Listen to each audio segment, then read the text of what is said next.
Hello, everyone. Welcome, or a little bit after 3, so we should start. Let me kind of get ready to start. We're going to be talking about equity considerations in the decarbonization of the energy system.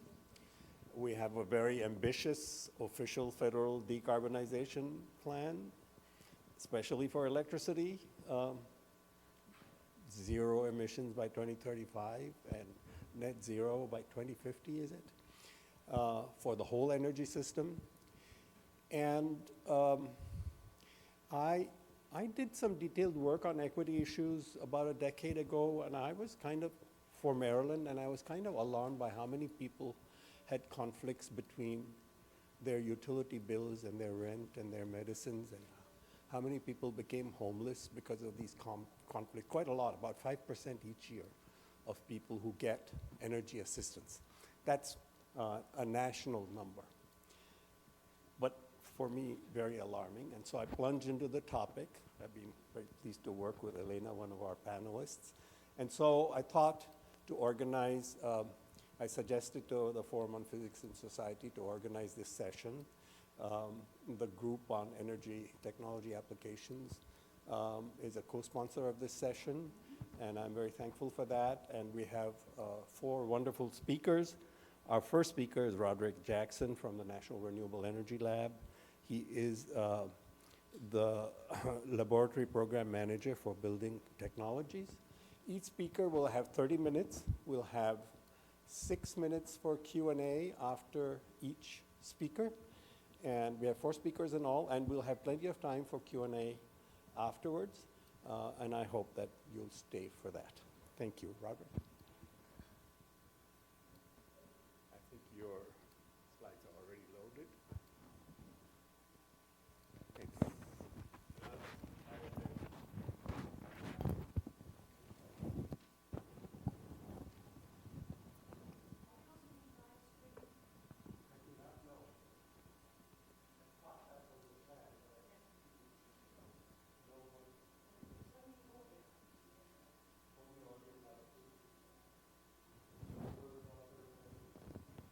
Okay, test. Maybe go up a little bit higher. Can you hear me now? Okay, thank you. Thank you for the opportunity. This is to speak. This is a subject for which I am quite passionate about. I think you'll hear my passion as I give a talk. And I give a talk kind of as a story. I'm going to give like a storyline, an arc of our research and how we're approaching in the Building Technologies program. As Arjun mentioned, I am the laboratory program manager for our Building Technologies research at the National Renewable Energy Lab, and so I'm responsible for that portfolio of work that we do in support of the Building Technologies Office quest for meeting those goals, those quite ambitious goals of a decarbonized energy future. So I jump in, just kind of level set. There's 17 national labs. There's 17 DOE national labs all across the country. I'm fortunate to be at the, well, I'm here at the one in Colorado, but they're all over. They really set up. There's a movie, Oscar-nominated movie, Oppenheimer. That really kind of originates kind of the Manhattan Project that talks about that. So the National Labs is really important. It's a really great place to work where we're solving and really addressing some challenges. And you can Google these things. Everybody here is quite assessed. Some won't go spend a lot of time on the stuff that you can easily Google. But just the things that the portfolio of research across the lab focuses on renewable energy, transportation, buildings and energy systems integration. Key point of all the 17 labs, there's 17 labs, different portfolio, different mission space. Our mission space is the mission space around energy efficiency and renewable energy. That's what we wake up. Everybody wakes up. That's the clear North Star for our work. So I'll dive right in. Clean energy transition. I'll stay on this side, so I won't walk across I'll just stay here. So when we think about the clean energy transition, I like to, since this is physics society, kind of, give it in terms of kind of how I think about it from a science perspective, right? I think, a lot of times it's a challenge. How do we translate what equity means. So I'm going to translate it to me as a scientist, I guess I'm a recovering scientist now that I'm a program manager, but this is how I see it. And so if you think about it, in 1974, I think, that's when the OPEC oil embargo was, right? And so that's when the efficiency, energy efficiency, kind of started to take off. And if you think about, that's when we started down this path that we're in, and it was highly technocentric. It was how can we have a resource, a constrained resource, particularly that was being constrained at that time through the embargo. How do we make sure we use it as efficient as possible? And so that was the clear guiding star, North Star for what we were doing. 1974 OPEC. And it was very technocentric. We focused on how do we make a car more efficient, how do we make a heat pump more efficient, HVAC. Everything was highly technocentric. But it was focused on saving energy, and we save energy, we save money. And this is how we can address the embargo. It's very important to remember the starting point. It's very important to remember how we started in the paradigm in which we operated in the technology, because now we have a different paradigm. Now we're saying it's not just we're trying to respond to the oil embargo, and it's not just energy efficiency. We're now saying we want decarbonization. And it seems like, oh, it's just a different word, they're similar. They're not. They're very, very different. And I use this picture, this is me. This is my 53rd week in Colorado. They have these mountains that are 14,000 feet above sea level. There are 53 of them, actually, and this was my second one. And I remember I had been I was like 53 weeks, and prior to joining NREL, I was at Oak Ridge for 8 years in the energy efficiency space. But when I was on the mountain, this is Huron Peak, I looked out and said, why would we not do everything within our power to save this planet? This is something about being on top of a mountain and looking out, particularly that mountain is pretty, you can see for miles and miles, and it's just like, what are we doing? And so when you think about that, and now you're starting to look at the planet, it's a different performance metric. It's a different figure of merit. It's a different boundary conditions. It's a different question, because now it's not enough to say, well, let me take the box, the technology, and make that technology more efficient. I now am forced to look at, well, how does the system work? Because if we're focused on decarbonization, a lot of the carbon that is emitted at a different place than where the power is generated. And if we're not thinking about those in concert together, we will actually have an opportunity, we will likely have localized optimals instead of a global optimal.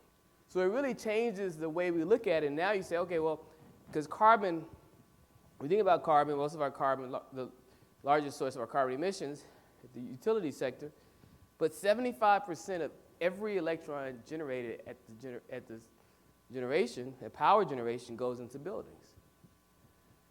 39% of our total energy use, 35%. So now, whereas before we could only look at, or our industry, we could look primarily at the building itself, make the building more efficient. In order to achieve a decarbonized energy future, we are, because this is a new paradigm we're still adjusting to, we have to change the way we set our conditions up. We have to change the problem we're solving. And if we're not cognizant of that, we won't get there. Because that problem that I just mentioned is a really hard problem. 125 million buildings, half of them were built 40 years ago when we didn't even have codes. And then 75% of those will be existing in 2050 when we had that ambitious goal of decarbonization. So decarbonization requires us, and the reason I'm being very explicit in talking about these different paradigms, because as scientists, I think it's important to understand the problem that we're solving. And if we don't understand that we're solving a different problem that's decarbonization, in contrast to the problem we were solving before, we won't realize how do we actually pull this off. But I'm supposed to talk about equity, just stay tuned. So when I think about buildings and why buildings are important, we can't get to that clean energy future without really rethinking how we store, use, and generate energy. And one of the things that we're doing in our program, we're looking at thermal storage. And this is just an example. You know, this is physics, so I had to do something. You know, Geek had the one slide that would get us there. And if you think about the Nobel Prize a few years back was in battery storage. And the way that battery storage, you understand it is not enough to say how much energy the battery can hold. What is the relationship between power and energy? This is how we design batteries. But as we think about, we know that we need thermal storage. As we think about that challenge, how do we start to rethink how we develop thermal storage? Because remember, there's a lot of thermal storage that's available, but it was developed for a different question. It was a paradigm shift. We were asking different questions then. And then how do we optimize it? So we have a project, we have a program where we're working with universities, working with other national labs to actually address that challenge. How do we start to develop technologies that are responding to the actual paradigm, the questions that we're solving? Because remember, it's important that you understand the actual question, the paradigm in which you're developing solutions. So that's good. So we got the transition. We moved from a technocentric to a carbon-centric perspective. But it was in 2020, I think. Yeah, it was around 2020. I was walking through my neighborhood, and I was like, wow. You know, it was right after the George Floyd incident that occurred here. And I was like, you know, I've done a lot of science in my day, a lot of innovation. But, you know, who is it benefiting? How is it, it's like, how does that connect to the challenges we're seeing today? How are we connecting our science to some of the grandest challenges that we face as a society? And I thought about it, it's like, wait, is it really just about saving the planet? I mean, it's an amazing planet. Just looking out, this picture doesn't do it any justice. It's an amazing planet. But is that the reason why we are doing this work, decarbonizing? No, it's really, we're decarbonizing for people. Like, if we save the planet and there are no people around, did we meet our goal? Are we comfortable with that? And so now, if you say, well, now it's a new paradigm, we have to understand the people and have a people-centric approach. So now that starts to ask the question, well, who are the people that our technologies and our science is going towards? Who benefits? Why are we doing this? Who pays the cost? Who does it work? Where does it work? Where does it not work?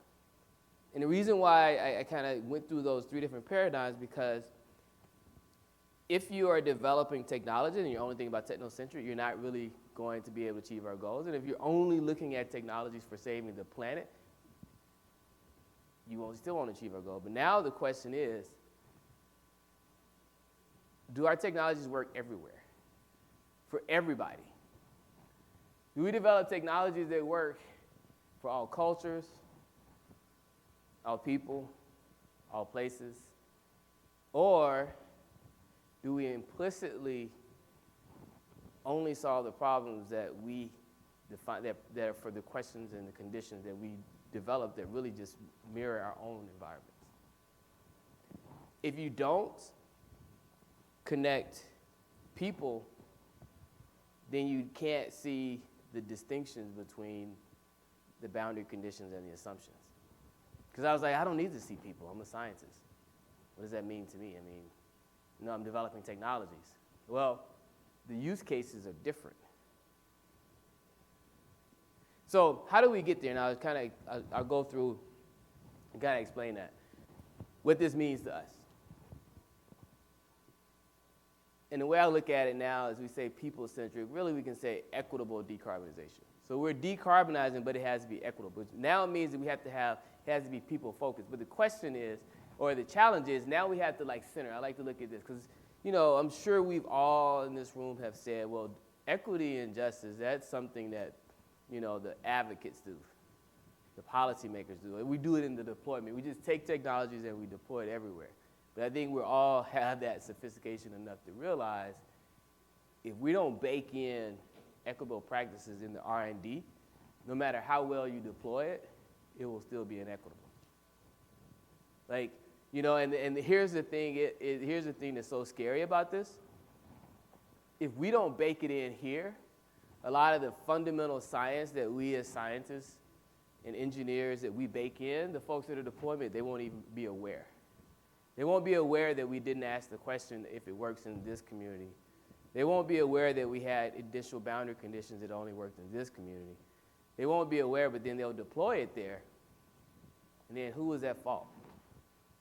Is that really the goal? So these were some of the questions that I've been faced or challenged with over the last 3 years as we've gone down this journey. Okay, this is cool, but we're a research organization. I work at a national lab. You know, looking at Oppenheimer, and the national lab system was set up to solve some of the world's biggest technical challenges. So what does this equitable stuff mean for a national laboratory, for a scientist? Isn't it just high TRL? So the way I look at this and the way I challenge my colleagues is how do we go back to that fundamental understanding of the problem? How do we make sure that as we define the problem, we're defining it in such that it works for all conditions? You say, well, what does this mean? Think about when you sat in when you learned what if you're a physicist or engineer or whatever, chemist or whatever your background is. The first thing you did was you set up and say, well, what are the boundary conditions? What is the problem that I'm solving? Because if you don't do that, you can really bake in some problems. So I'll give an example. This is a project, like I said, prior to coming to Oak Ridge, prior to coming to NREL, I was at Oak Ridge National Lab for about 8 years, and one of the last projects I worked on was this project on the left. And so that project on the left is 62, developed the project. This is 62 brand new houses, and we're going to do like a smart community, if you've heard the terms, where the buildings will be able to respond in a coordinated manner while also optimizing the needs or meeting the needs of each individual homeowner, using artificial intelligence to be able to pull that off. But imagine, we just take the solutions developed here and we deploy them here. I mean, it just doesn't work. I mean, the grid is different. There's some, these controls have like inertia, thermal inertia related. All the assumptions that go into here, or all the baked in operating conditions that apply here don't apply here. And so the challenge is if we don't say, well, we're going to make sure that we understand the problem that we're solving and make sure that we identify the actual problem we're solving, then what happens is, this is where it's almost sinister, to use that term. I know that's kind of a serious term, but what happens is we actually make things worse. Because what we do is there's an initial gap that exists. And so by providing solutions that are optimized here and then providing them here, they work better here, so the gap that exists actually grows. So what we've done with our science, and the best of intentions, is we've widened the inequality gap through science, through engineering. It's like none of us would sit down and say, I'm going to use my science to make this community worse off. But if you look at it on balance, yes, they may be better off technically than they were, but they're less better off than this community. And so that gap is now grown. All because we didn't go back and say, well, what are the unique challenges? Because there's a lot of history as to why this community and historical context, but it's just not good science. Because now, and then not only that, if we only apply solutions here that don't work here, going back to that ambitious goal that was articulated earlier, will we achieve it? So I think one of the challenges that I've seen is over the time is that everyone is really focused on ensuring that we address the climate change challenge. And urgency is the term of the day. But if you run fast down a road and it's the wrong road, it doesn't take you where you want to go, is that really what you want? If we're urgently running down a road that develops solutions that don't apply everywhere, and the net result of not applying everywhere is that we have pushback and we're not able to address these,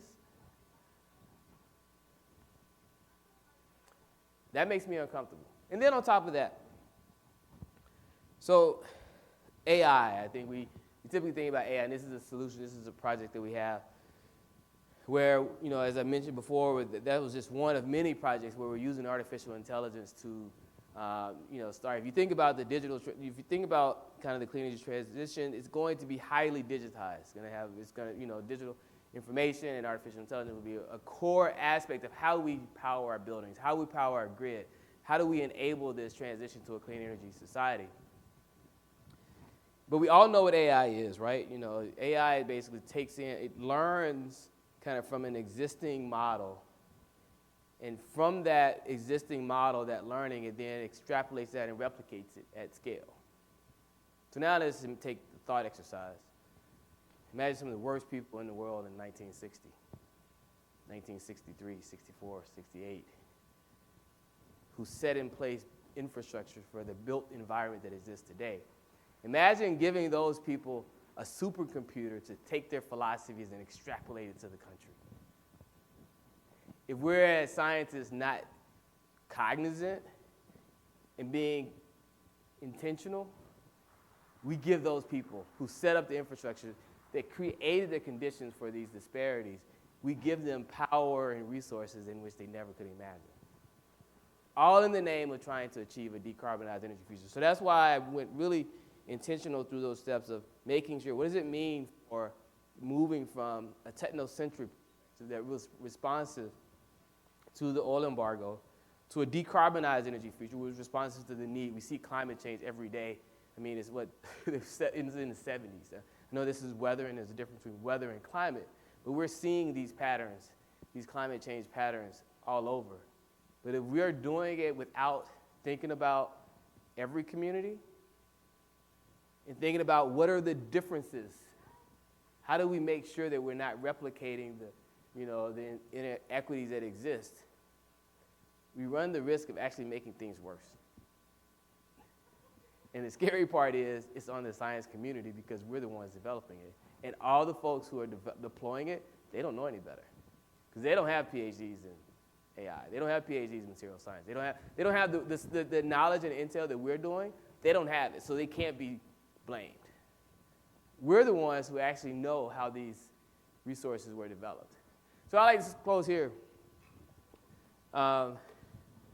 It's like I was saying, okay, I haven't been, this is my first APS, so I was like, okay, how can I be as, how do I talk to the, so I was like, what is the most science that I can add on the slide? And I figured adding the Navier-Stokes equation would give me some credibility. There was none, I don't remember anything on here, but no.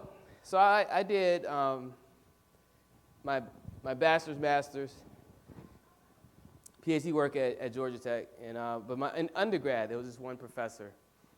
I don't know. I think he used to just practice this, but he would just come in. After our first test, he would just be cursing, and he would just say, "You're the worst students ever. I never want to get on any plane that you design or any elevator because it's like any technician can take a number and put it into an equation, but a real engineering scientist needs to understand the boundary conditions, the constraints, the assumptions go into that equation."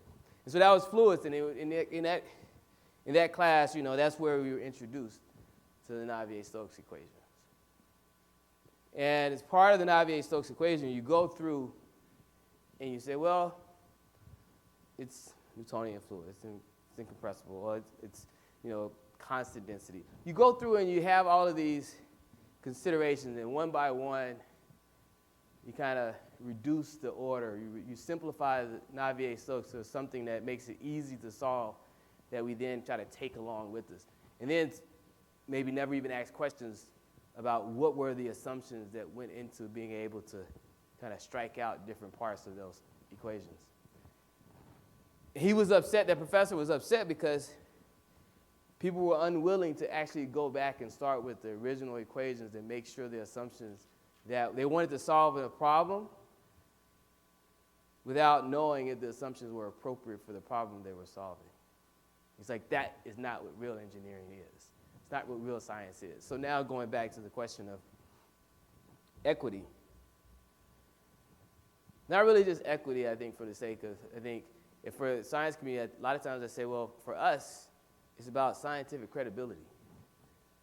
If we're not asking the question, which community does this solution work for? Let's say you're working on a new material for thermal storage that will be used to offset the energy consumption, and your assumed thermal constant or the thermal inertia of that building is X. That thermal inertia only applies to certain communities, and you put your materials develop, and you say, well, now I'm going to develop controls that are applicable, and controls and materials that work with this type of thermal inertia. And then you just blindly put it into other communities. You're like that engineer that wants to just use a simplified form of navigate folks without really understanding the assumptions that went into it. Like, who wants to be, like, that's an uncomfortable place to be as a scientist. But in reality, that's where, unfortunately, we are.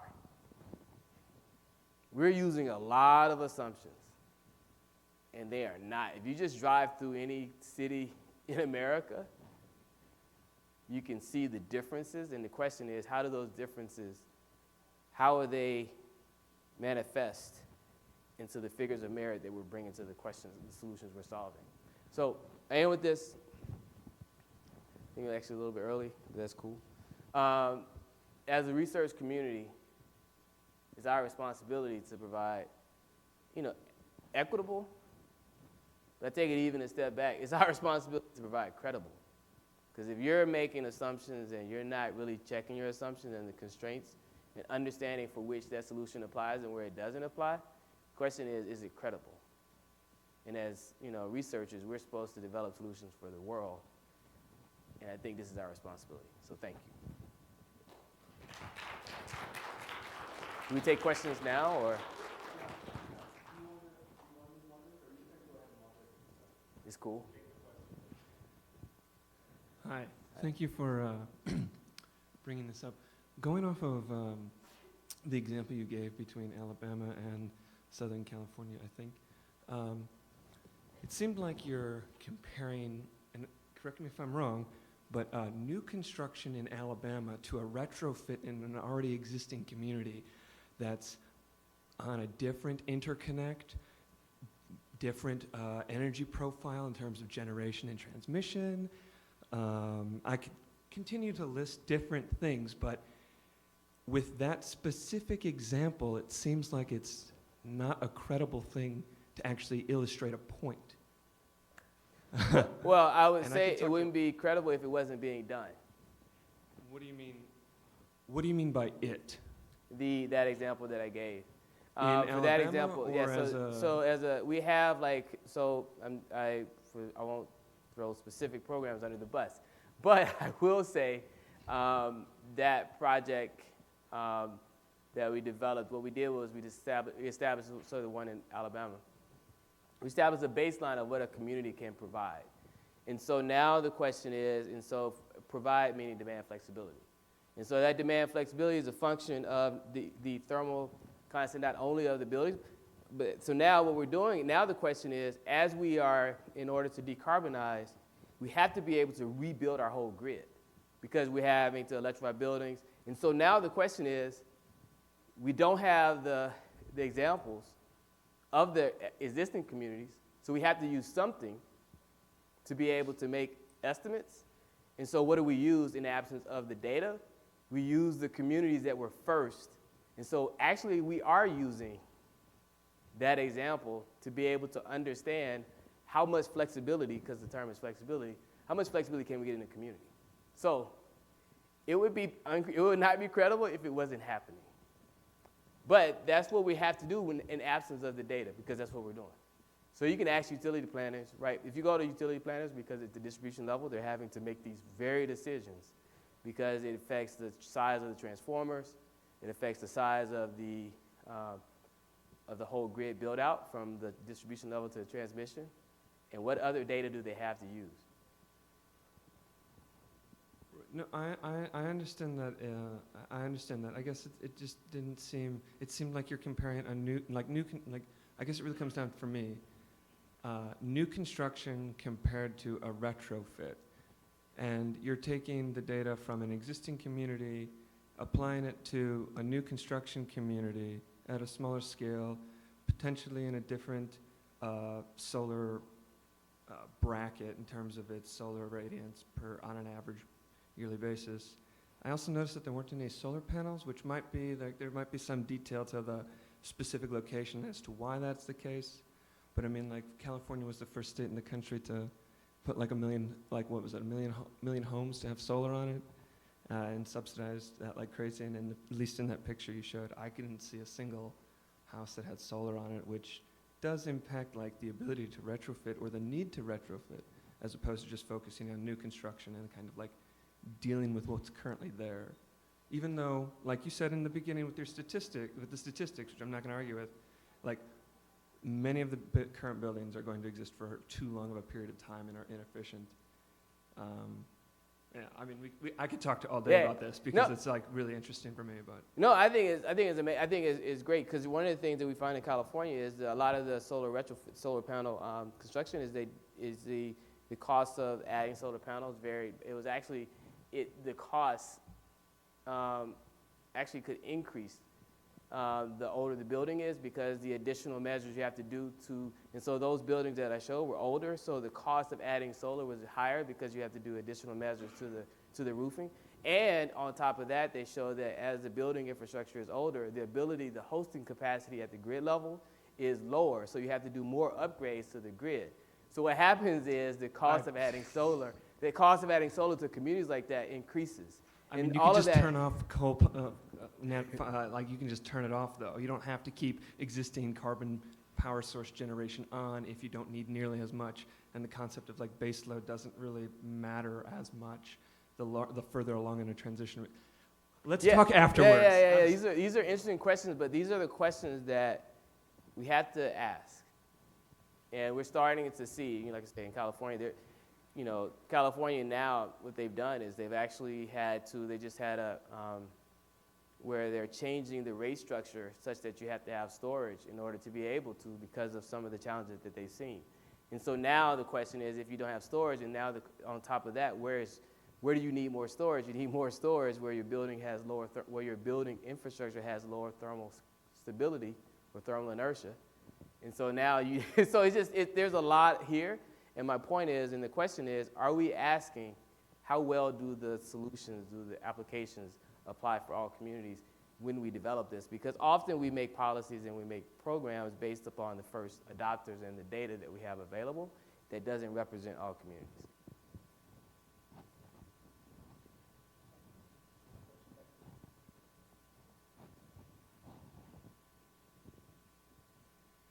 Hi, great talk.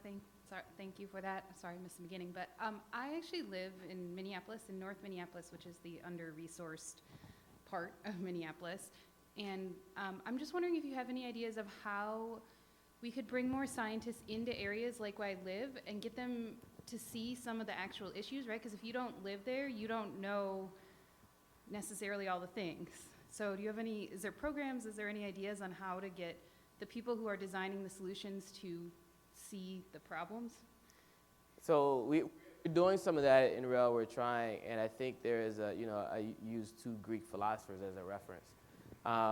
Socrates, and he references a level of humility. I mean, Socrates' Socratic humility and curiosity to say maybe we don't understand things and we need to go back to the community, but it takes that level that Socrates had to say maybe we don't understand the full problem.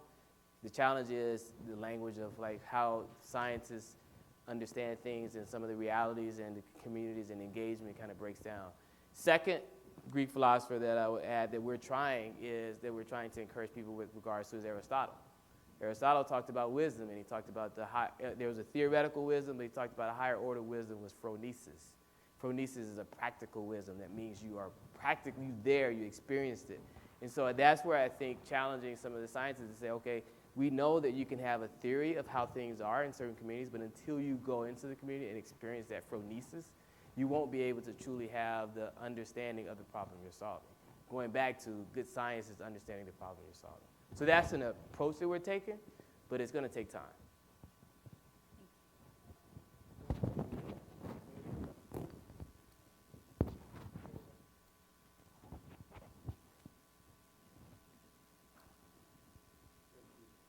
Thank you. Oh gosh, how do I do this?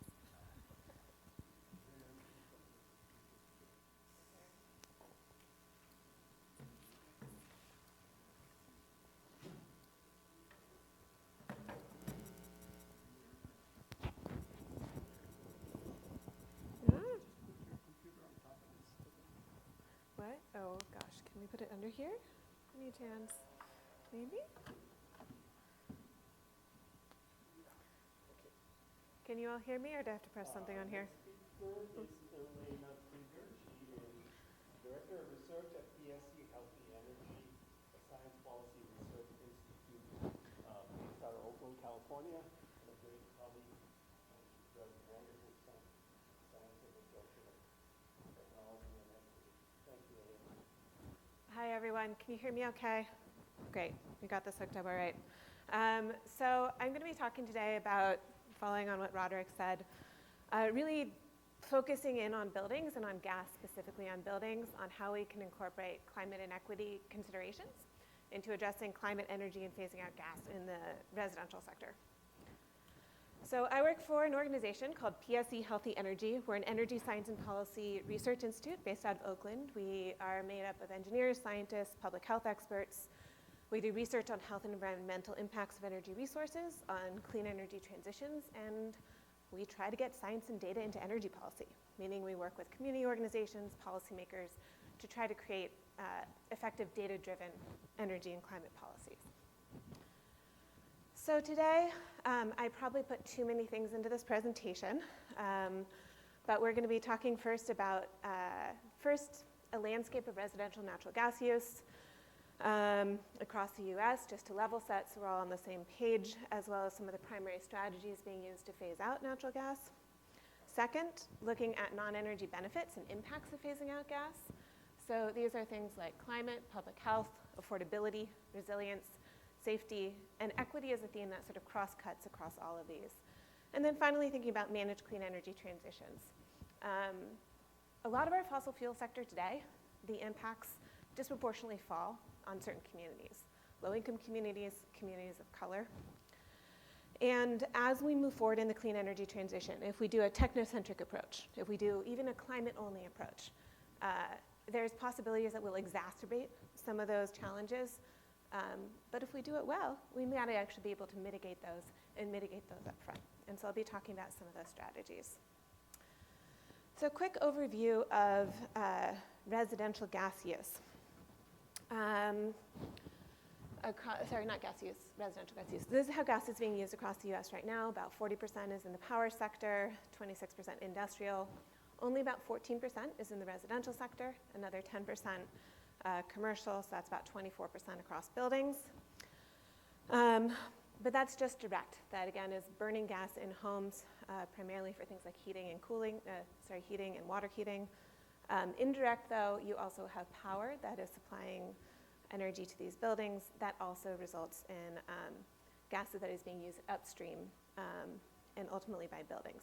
Across the building sector, that means that you have direct greenhouse gas emissions that are about 13% of the US emissions, and indirect emissions, I think I have 30%, you said something like 35%, somewhere on that order of emissions come from building. This is important to incorporate indirect, as I said, because a lot of the factors that we're going to be talking about in order to mitigate gas in buildings, things like efficiency and electrification, are going to necessarily affect some of those power sector emissions as well. How is gas in homes being used?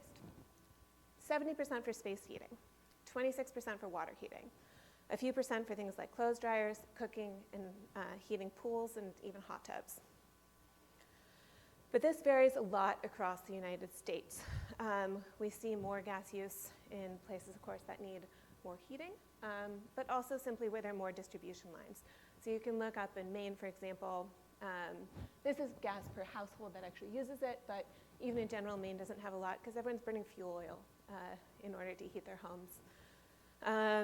The amount of gas consumed in each state by homes varies. In Florida, it's 1%. There isn't a lot of heating. A lot of homes don't even have gas at all. Illinois, that's 37%. Here, it's about 28%. So the strategies that you're going to need and how much this matters varies significantly from place to place across the country. Minnesota also, I should note, has, I think, the 7th highest gas consumption for residential buildings per building in the country, and about the 4th highest heating needs, which is part of the reason that you see this high gas consumption.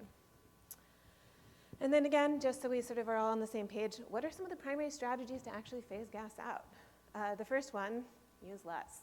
This is energy efficiency. There's things like weatherization, building insulation. This has the benefit of reducing gas use in buildings from heating, but also it's going to reduce your summer cooling needs and power consumption, as well as things like efficient hot water use through efficient shower heads and things like that.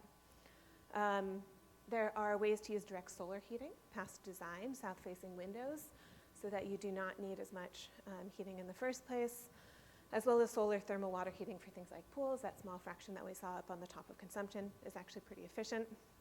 And then the sort of major strategy that we have across the board is to electrify all of our appliances. That means your water heaters, your space heaters, replace those with air source or ground source heat pumps for water heaters, replacing stoves with induction or electric stoves, and electric dryers.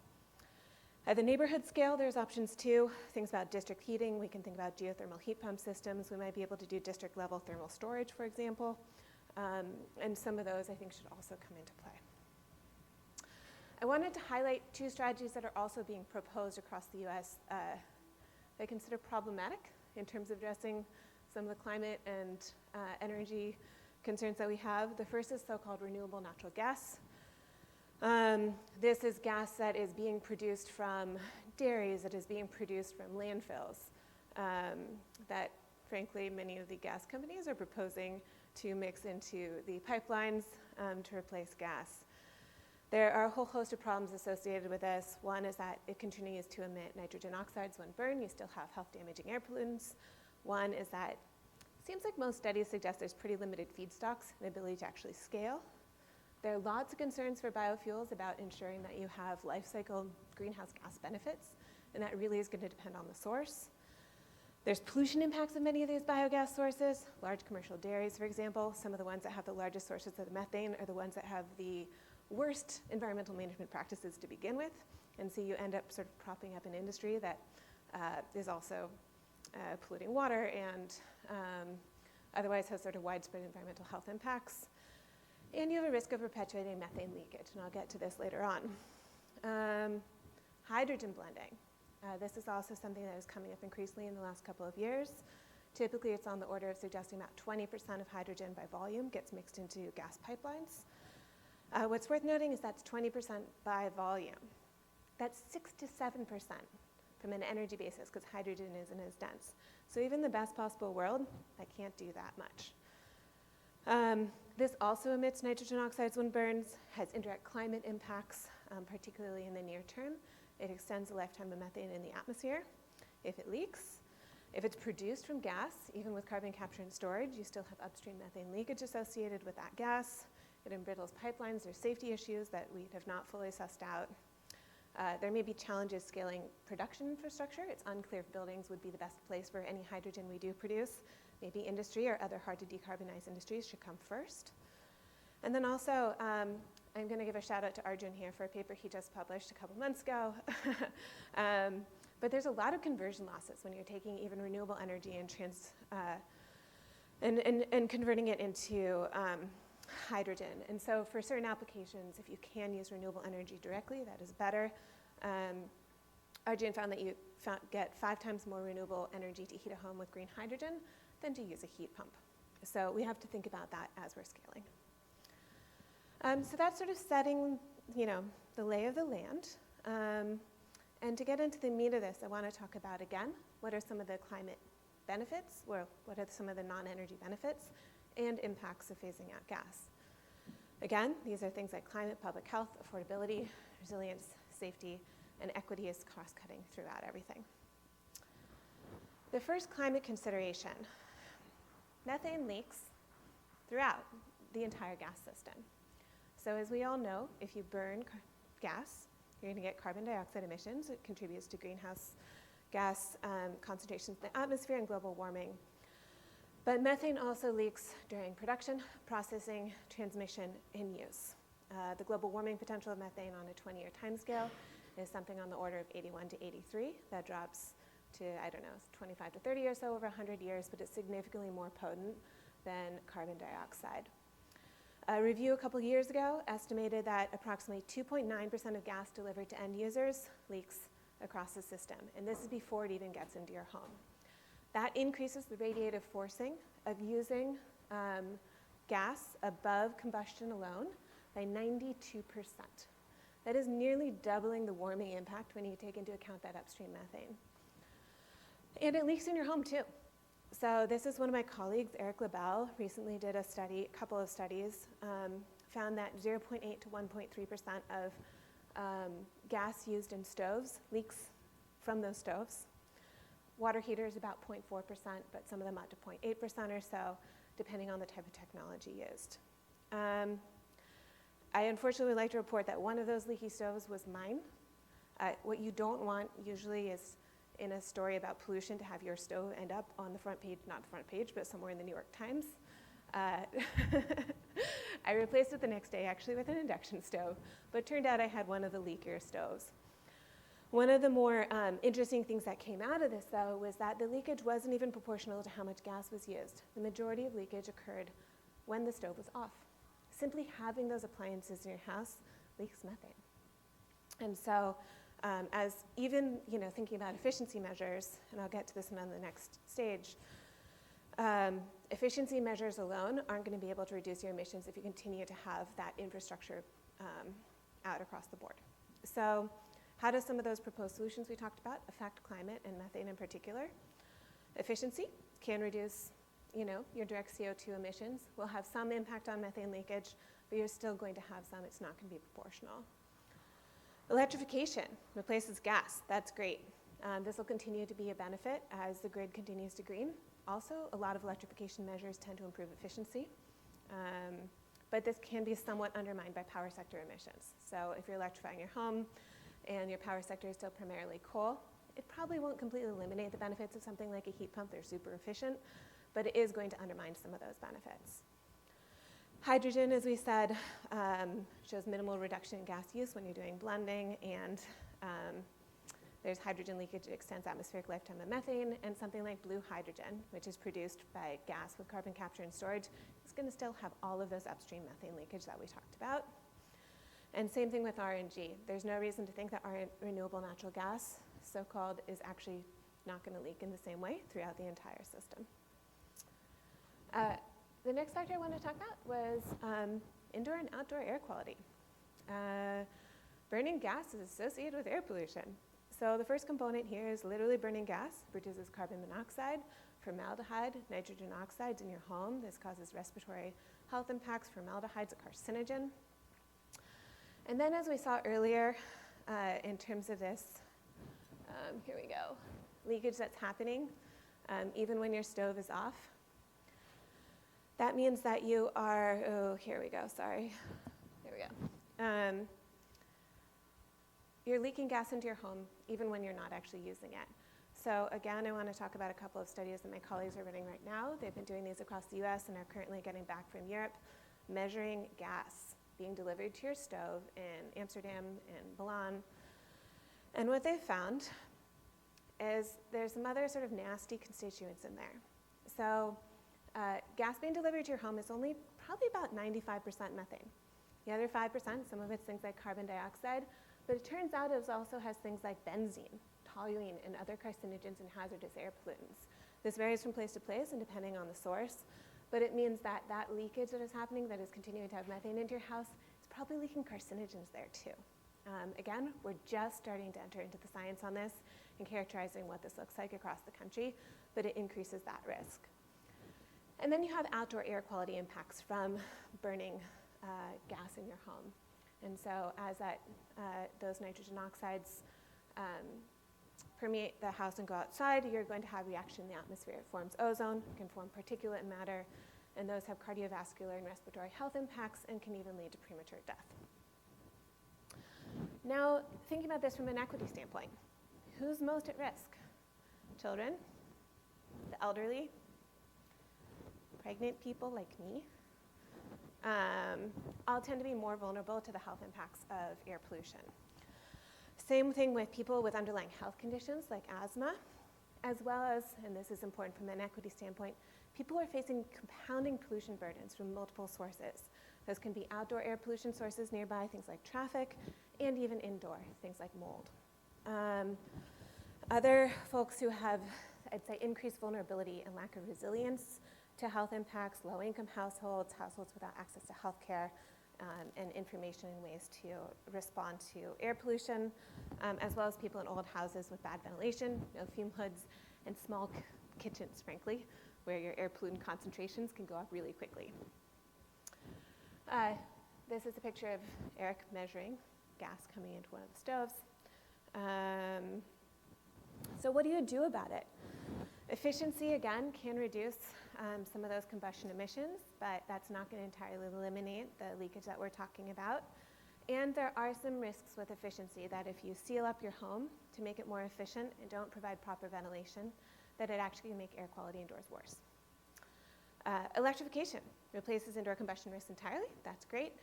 You might be displacing some of that, though, if you still have fossil fuel infrastructure on your grid. And so if you are shifting that risk to a power plant somewhere else, you're going to get a changing sort of profile of pollution exposure.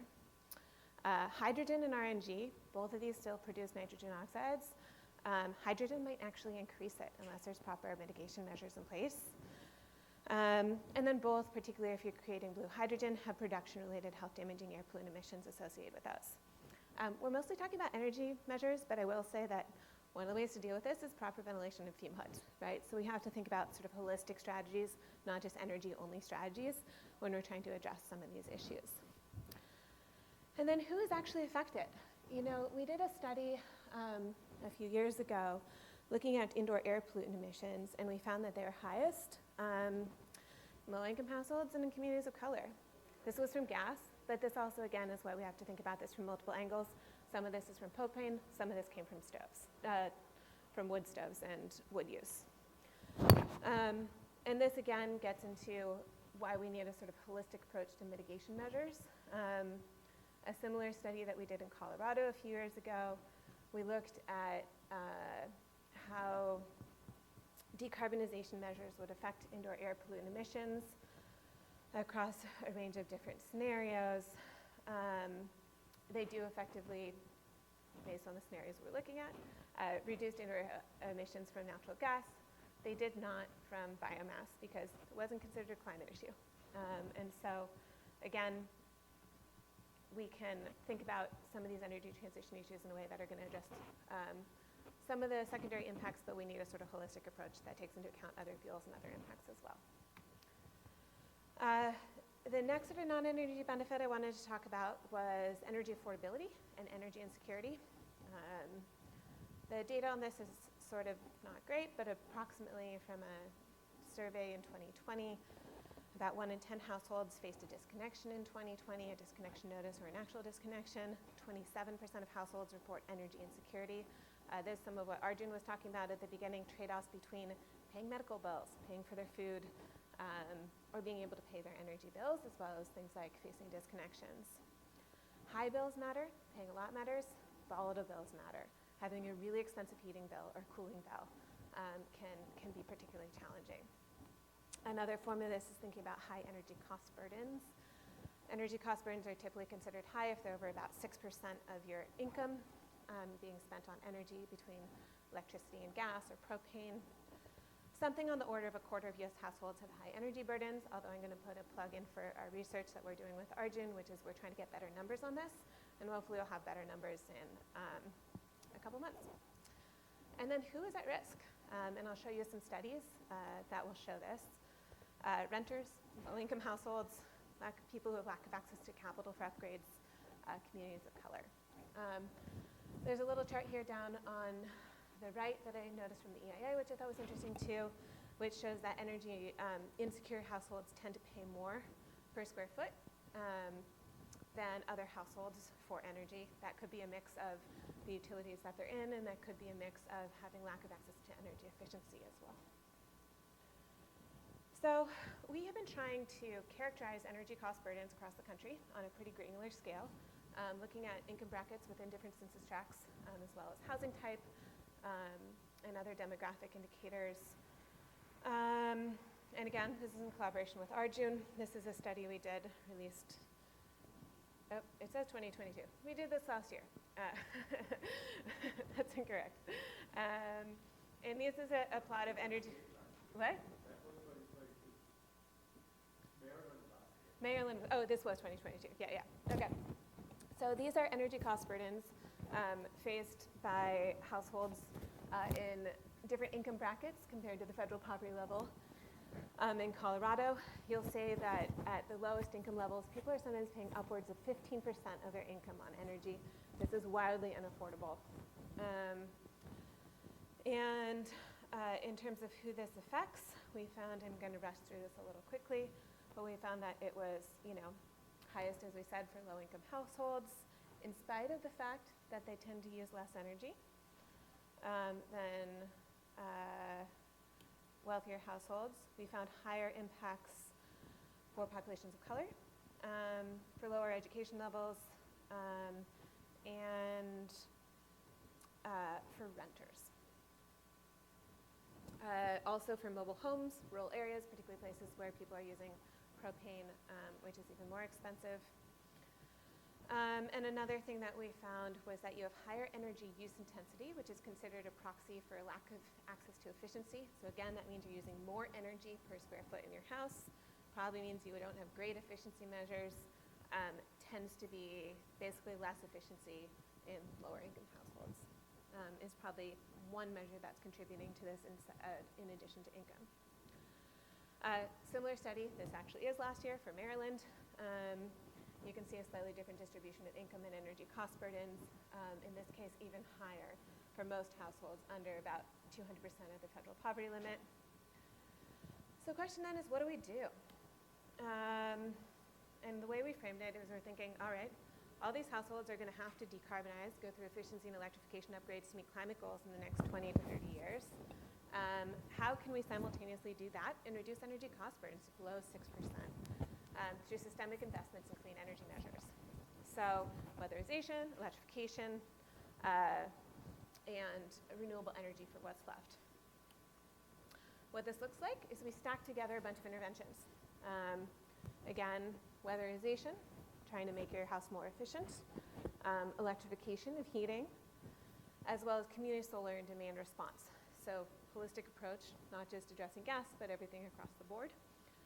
What we found, this is energy cost burdens for different income brackets. Each of those intervention measures systemically reduces your energy cost burdens. Not necessarily so they're entirely affordable, particularly for the lowest income brackets, but certainly improves it significantly, while simultaneously achieving decarbonization goals. What happens if we don't do this? So we did some modeling a couple years in Colorado, again, looking at decarbonization pathways over the next 30 years. And we wanted to look at what happened to bills for adopters and non-adopters of electrified appliances. And what we found, it's a whole slew of different scenarios here, the details of that don't specifically matter, is that you're going to see escalating bills for people who do not shift away from the gas system, probably in about the 2030s timeframe, unless we do something about it, as fewer and fewer people are left on the gas distribution system maintaining old, degrading infrastructure. So part of your gas bill is based on the gas being produced and delivered, and part of it is an infrastructure payment. And so that infrastructure payment doesn't go down unless you strategically move away from that. So basically, if we see all those households we talked about earlier with high energy cost burdens, those are renters, low-income households, probably the people who have the highest barriers to adopting clean energy and phasing out gas, those are the people who are most at risk of seeing those escalating burdens in about 10 years. And so that means that we need to start investing now. This is a hard process, this is a long process, and that transition needs to start quickly in order to mitigate that risk as we hit the 30s. But there's still some risk to electrifying today. This is the work we did in Colorado, looking at the impact of introducing heat pumps in different heating zones, different utility types, and for propane and natural gas heated homes. In the majority of them, we did find bill savings, but not for everybody. And part of the reason for that is gas is still cheap in a lot of places and can be cheaper than electricity. And so in the near term, even though we're trying to avoid those escalating bills in the future, there's a chance that some of that electrification is going to risk increasing bills in the near term. And so we do need mitigation strategies such as percentage of income payment plans and things like that I'll talk about in a little bit in order to mitigate those bill impacts as we decarbonize buildings. And then I wanted to talk really quickly about a couple more things. Reliability and resilience. These are challenges both for gas and for electricity. In the winter, we've seen a lot of issues during polar vortex, when it's really cold with limited supply, competing off-takers for the power sector for heating, huge price spikes. I remember the one notable for me was the 2014 polar vortex. 5 minutes left, great. As well as things like freezing wells in production. There are challenges after electrifying. If you're going to electrify your heating in a really cold place and there's a power outage, that is risky, particularly for the elderly, for people who rely on electricity to power medical equipment. And you can put in things like solar and storage for backup, but in a lot of those places, the solar potential might not be that great either. So first things first, weatherization and efficiency is going to make this better for everybody, but also doing things like oversizing backup energy storage systems, particularly for the elderly or medically vulnerable populations, can help mitigate some of that risk. And then safety, I just wanted to highlight quickly. There's a few notable examples. The San Bruno explosion in California killed 8 people. This was from defective welds from 60 years before. And the Merrimack Valley disaster a few years ago killed 1 person, 30,000 people evacuated, I think something like 130 buildings damaged. One notable equity impact with this was that all of the emergency messaging went out in English, and it was a largely Spanish-speaking area. And so the risk management was not being dealt with in a way that actually was effective for many of the populations. So what do we do? I'm starting to think about this. There's been a concept in the fossil fuel space of thinking about managed decline. How can we prioritize retirement of fossil fuel infrastructure in a way that maintains reliability while mitigating some of the most adverse impacts of that infrastructure?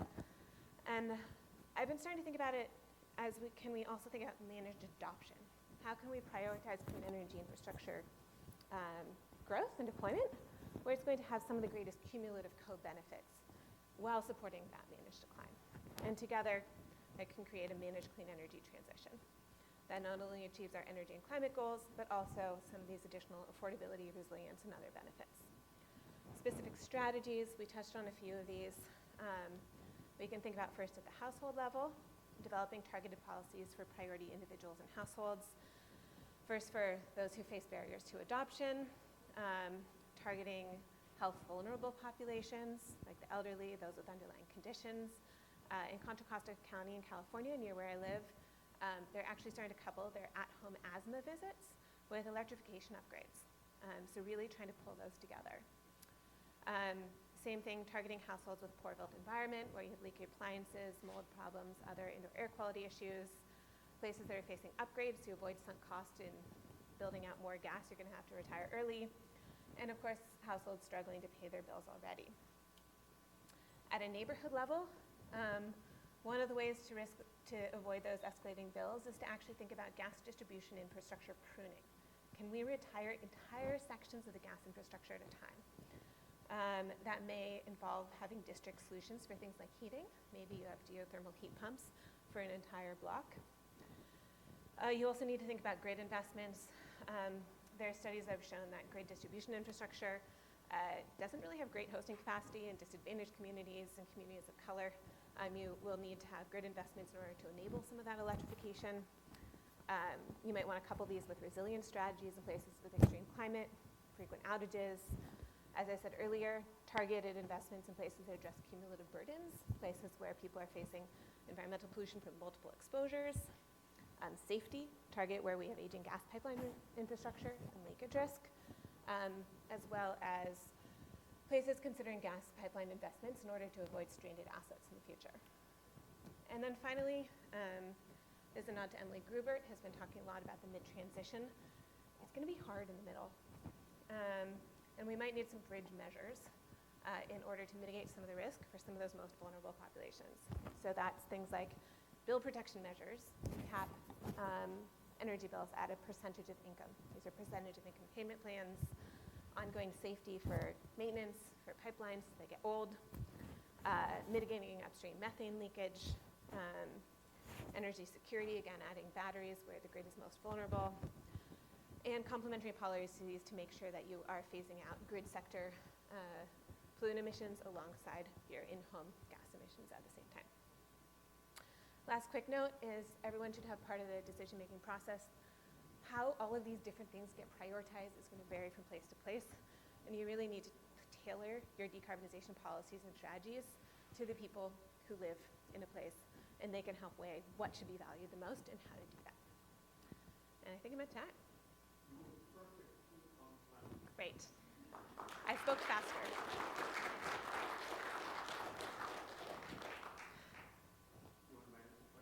Sure. I was waiting for you. What's that? Sure.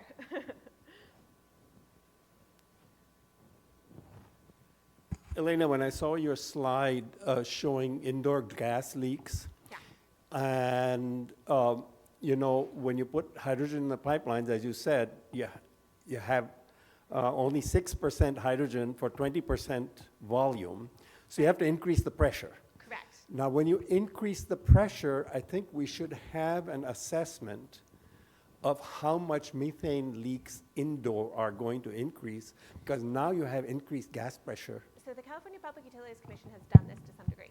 Oh. And they found that you do get higher leakage. The total methane leakage does not seem to go up because you are displacing some of that with hydrogen, but the total overall leakage of the gas in the pipeline does go up. So they sort of counterbalance a little bit. So yes.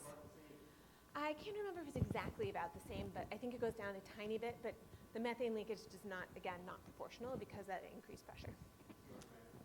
Sure, yeah. Yes, as long as we are still using natural gas to make electricity, Yes. and we will be doing it for a long time because we need the natural gas plants to just fill in for occasional times where renewables are not available. Using then that electricity to heat violates the second law of thermodynamics. If you try to fight the laws of thermodynamics, you will lose. Ultimately, actually, if you use heat pumps, which end up extracting some of the heat from the surrounding atmosphere, you end up reducing the amount of electricity and energy that you need. So it is a net benefit. I thank you for your bravery in making this speech in this building, which is in a very, very tough climate, and it is heated with gas. Yeah. What's interesting, though, is actually one of the states with the highest adoption rates of heat pumps is Maine. Also a very difficult climate. I have another point, which you may think it's frivolous, but I don't think it is. Switching to cooking with electricity means these days switching to induction cooking. Oh, yeah. Which great. will drastically decrease the quality of the foods that you can cook. In our own lifetime, there has been a switching to cooking with microwaves, which are an electric appliance, and that has caused a drastic decrease in the quality of the food that people eat at home, which has bad consequences for their health. And furthermore, since there are many world cuisines which are not amenable to induction cooking, it is also a serious equity problem. They actually are making woks that work with induction stoves. So that is something that people are starting to address. I'm going to respond to that with an anecdote, which is my roommate at the time when I got an induction stove at first said, I thought this was one of your like climate things, but this is nice. And she strongly preferred cooking on the induction stove. Anyway, hi. So when you showed the Colorado and Maryland data based on, what was it, ECB, I think was the term? Energy cost burdens. Yeah, Yeah. that. I know that you had to like run through those slides, and I guess I could go and read the paper myself. But was any of those figures, or was there any additional analysis done based on the age of the infrastructure? I don't think that we looked at older buildings in this case. So I guess that what I mean But is like, what is the age range of buildings that you were looking at? We were And looking at then- all of them. But yes, I think that's an important question because I do think that that's associated with less energy, like higher energy use intensity. And then exactly, or maybe not exactly, but related to that, because you were highlighting in those graphs the fact that lower income households had a higher energy cost. Was there any section or analysis done on multifamily buildings, either like many people in one sort of house, many families in one house, or like an apartment style sort of thing? Yeah, we did look at multifamily buildings versus single family, and we found slightly higher, I think in Colorado, we found slightly higher energy cost buildings and cost burdens in multi versus single. But I do not remember what that looked like once we controlled for income. Okay. I would have to go back to the report. Okay. It seems like a They're all compounding, obvious like right? like normalization to do, or like a secondary. They're all linked, Yeah. right? And like maybe this was my observation. It seemed like a lot of what you were talking about is really comes down to like a policy-based approach. Like I didn't really see, and I could have just not observed this, but I didn't really see like an R&D aspect to what you were talking about. It seemed a lot like the takeaways and everything that you were advocating for, which I'm in full agreement with. Yeah. Is more of like a, hey, the government should advocate for or should enforce new building code regulations or blah blah blah blah blah. Yeah. So I mean, I guess it means what you mean by. Do you mean like hardware R&D? Right. So I mean, efficiency in sort of that, because like in Europe, there's very efficient Sure. I think appliances compared to the U.S. Some of the areas that I see some of the most interesting R&D needs are going to be in some of those district level solutions that haven't really been solved. So thinking about microgrids, thinking about district heating, how are there ways to do that efficiently, particularly in cold climates, facing outages? How do you create resilience? Yeah. That would be my fourth question but I'll Yeah. refrain. So I think Okay. that's where I see a huge gap. Any other question? Last one. Or did you want to ask? Hi. So I am hoping that since you are showing data from Maryland and Colorado, Yes. you are hopefully working with state folks to actually regulate indoor air quality. Because it is my understanding that indoor air quality is not regulated except for radon. But even then, it's not regulated. It's just a strong recommendation to do something. It's not really regulated. The way that it's starting to come in is that, like the Bay Area, for example, is starting to put in measures where they're trying to set appliance standards for pollutant emissions from different kinds of appliances. And so we're not really getting it from a concentration standpoint, partly because the data on indoor air quality is like terrible and wildly varying from building to building. But trying to set it on that emission standpoint for different kinds of appliances seems to be the first step that people are going towards. Excellent. Thank you. Yeah. Cheryl, did you have a quick question? Last one. Okay. So we've been using gas cookers for many years. Yeah. And so why is it I'm only just in the last year hearing about the air quality, the worry about gas leakage and asthma in children? Why wasn't this pointed out 50 years ago? Well, great question. I think there's just a couple things going on. One, I actually come from a background working on cook stoves in other countries. And when you are comparing indoor air pollution and health damaging air pollutant emissions from cooking, from dung, from wood, from open fires, gas is great. And so to some extent that is an improvement. Some of it is that I do think that the gas industry has purposely tried to portray themselves as being very clean and as a, counter to other kinds of fuels that are also particularly polluting, that's an issue. But the other issue is a bunch of this is new. The stuff that we found on benzene, that's new. Nobody had done that before. So there is a bunch of new data that's coming out as well. Thank you so much, Elena. Whoop. I'm going to walk away with this. All right. Our next presenter is Nikita. She's a researcher in the Materials Science Center at the National Renewable Energy Lab. Her work primarily focuses on developing in situ and cryogenic electron microscopy methods to characterize degradation in energy materials. Alongside this, she's heavily involved in NREL's energy justice efforts, particularly in developing methods to apply the principles of energy justice and equity to early stage research. This is a topic I don't know a whole lot about, and I really am looking forward to learning from Nikki. Thank you, Nikki.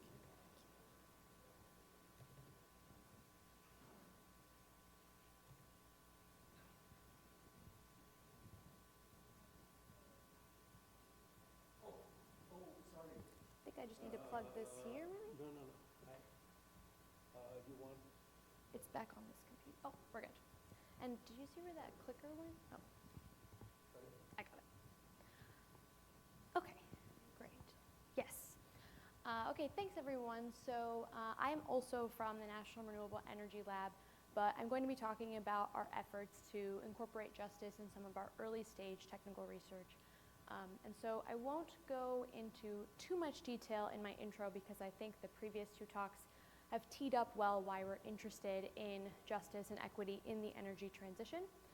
But I will just do a little bit of background to make sure we're using some common language before I get into why we care about it for early stage research. I don't like that. And some of our efforts to develop methods to help researchers incorporate it into their work. So I'm going to be using the term in my talk, energy justice. This hasn't explicitly been defined yet, although we've been talking about concepts of it throughout the afternoon.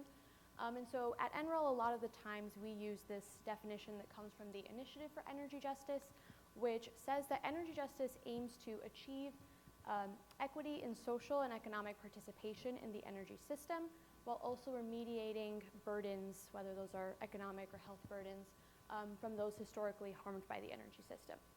And one thing that I want to emphasize when we're thinking about this with regards to some of our early stage research is that this is really placing a focus on the external outcomes of our research.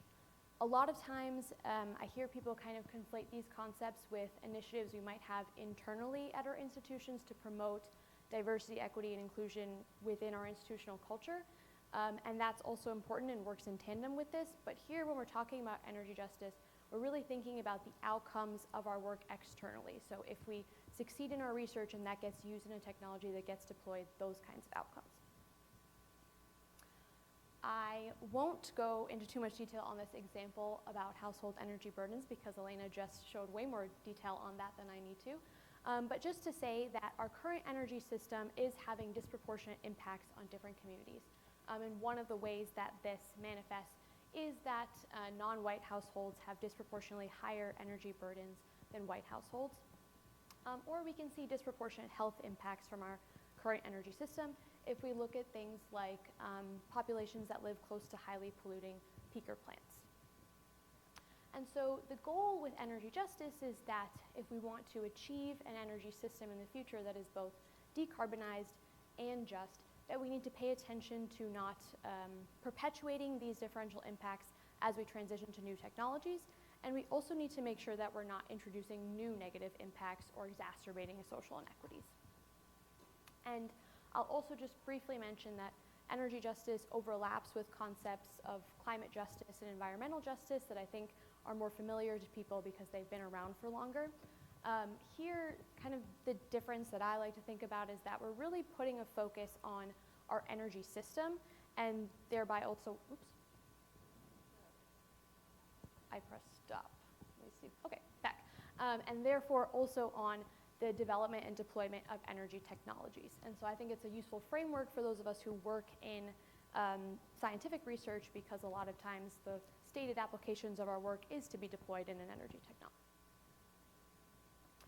Okay, before we move on from definitions, I just want to talk about a few key principles of energy justice that you'll see in the literature. And I bring these up because I think it helps to make some of the concepts a little more concrete in how we can operationalize the term justice.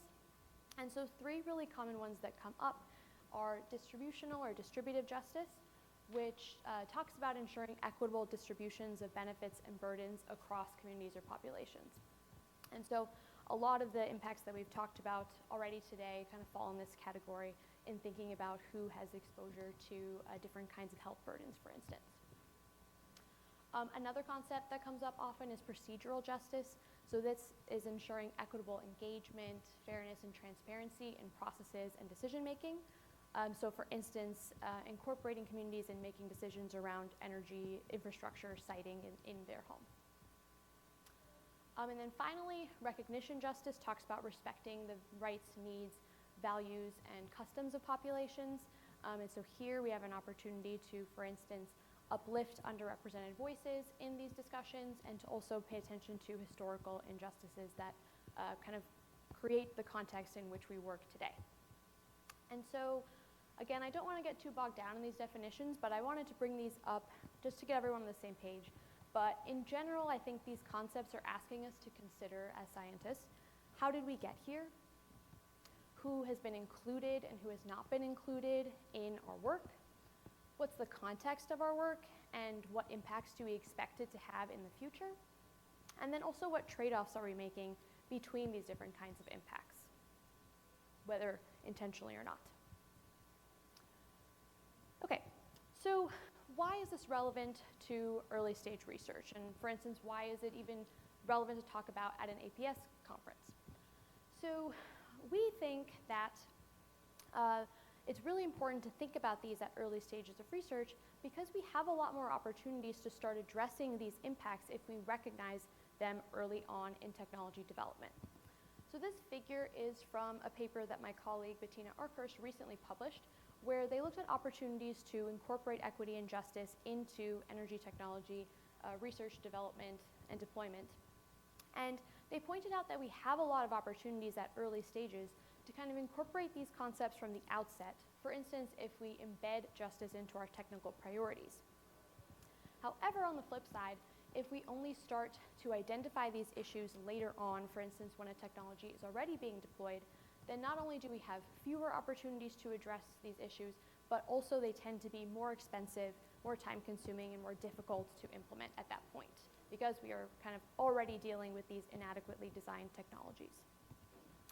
And so one example of an impact that can be locked in by early stage research is dependence on critical materials.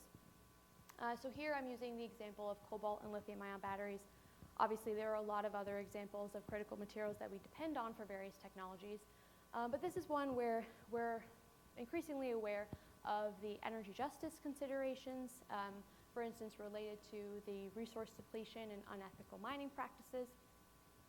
And also there's a lot of economic concerns related to use of cobalt because it's expensive and it has an unstable supply chain. And so there's a lot of work, and there has been for a while now, to develop critical material-free chemistries for batteries. But there was a relatively recent paper in Nature Communications that did some analysis to show that low cobalt cathodes entering the market can relieve but not entirely prevent a supply crisis that they project to occur around 2030. And that's because we are already dependent on these technologies, and we have to compete with that existing market, that existing infrastructure, et cetera. And so the goal here is, can we think about some of these things earlier on so that we don't end up in a situation where, even though we're doing really cool new research now, it's already kind of coming late to a situation where we have impacts that are already occurring. And so, unfortunately, this is really challenging because we really don't know how to incorporate these principles into early stage work, particularly because oftentimes we're focusing on the science of energy systems and we're not really thinking about technologies, we don't really know what communities might use them or what they might look like when they do get deployed. And so when we started this project, we wanted to understand this landscape a little more. So we started with literature reviews as well as surveys and interviews of researchers to understand where there are gaps in knowledge and how to incorporate energy justice into their work. And one of the things that we saw, which was exciting, is that when we asked people if they believed that principles of justice should be incorporated into the development of energy technologies, we got an overwhelming number of positive responses. However, when we asked people about their experiences trying to apply energy justice to their work, behind these kind of structural barriers of lack of available funds and time, which I will come back to later, people cited a lack of knowledge of energy justice and lack of useful resources for applying energy justice to their work as some primary barriers. And so we tried to target this particular issue by developing metrics that help people integrate energy justice into all phases of technology development, starting from those earliest stages. And so this gave rise to some work we recently published called the Just R metrics for early stage energy research. Just R stands for Justice Underpinning Science and Technology Research. And this is a framework that brings together metrics from energy justice literature as well as from literature on responsible research and innovation. And in particular, it aims to present metrics that allow us to incorporate justice into the process of early stage research. So we place a heavy focus on process here because, as I mentioned, we don't necessarily know that our specific innovations are going to reach a specific end user community in 10 years or something like that. So instead of kind of asking people to extrapolate to that deployment, we want to think about the processes that we're using in the lab and how we can make changes to those today.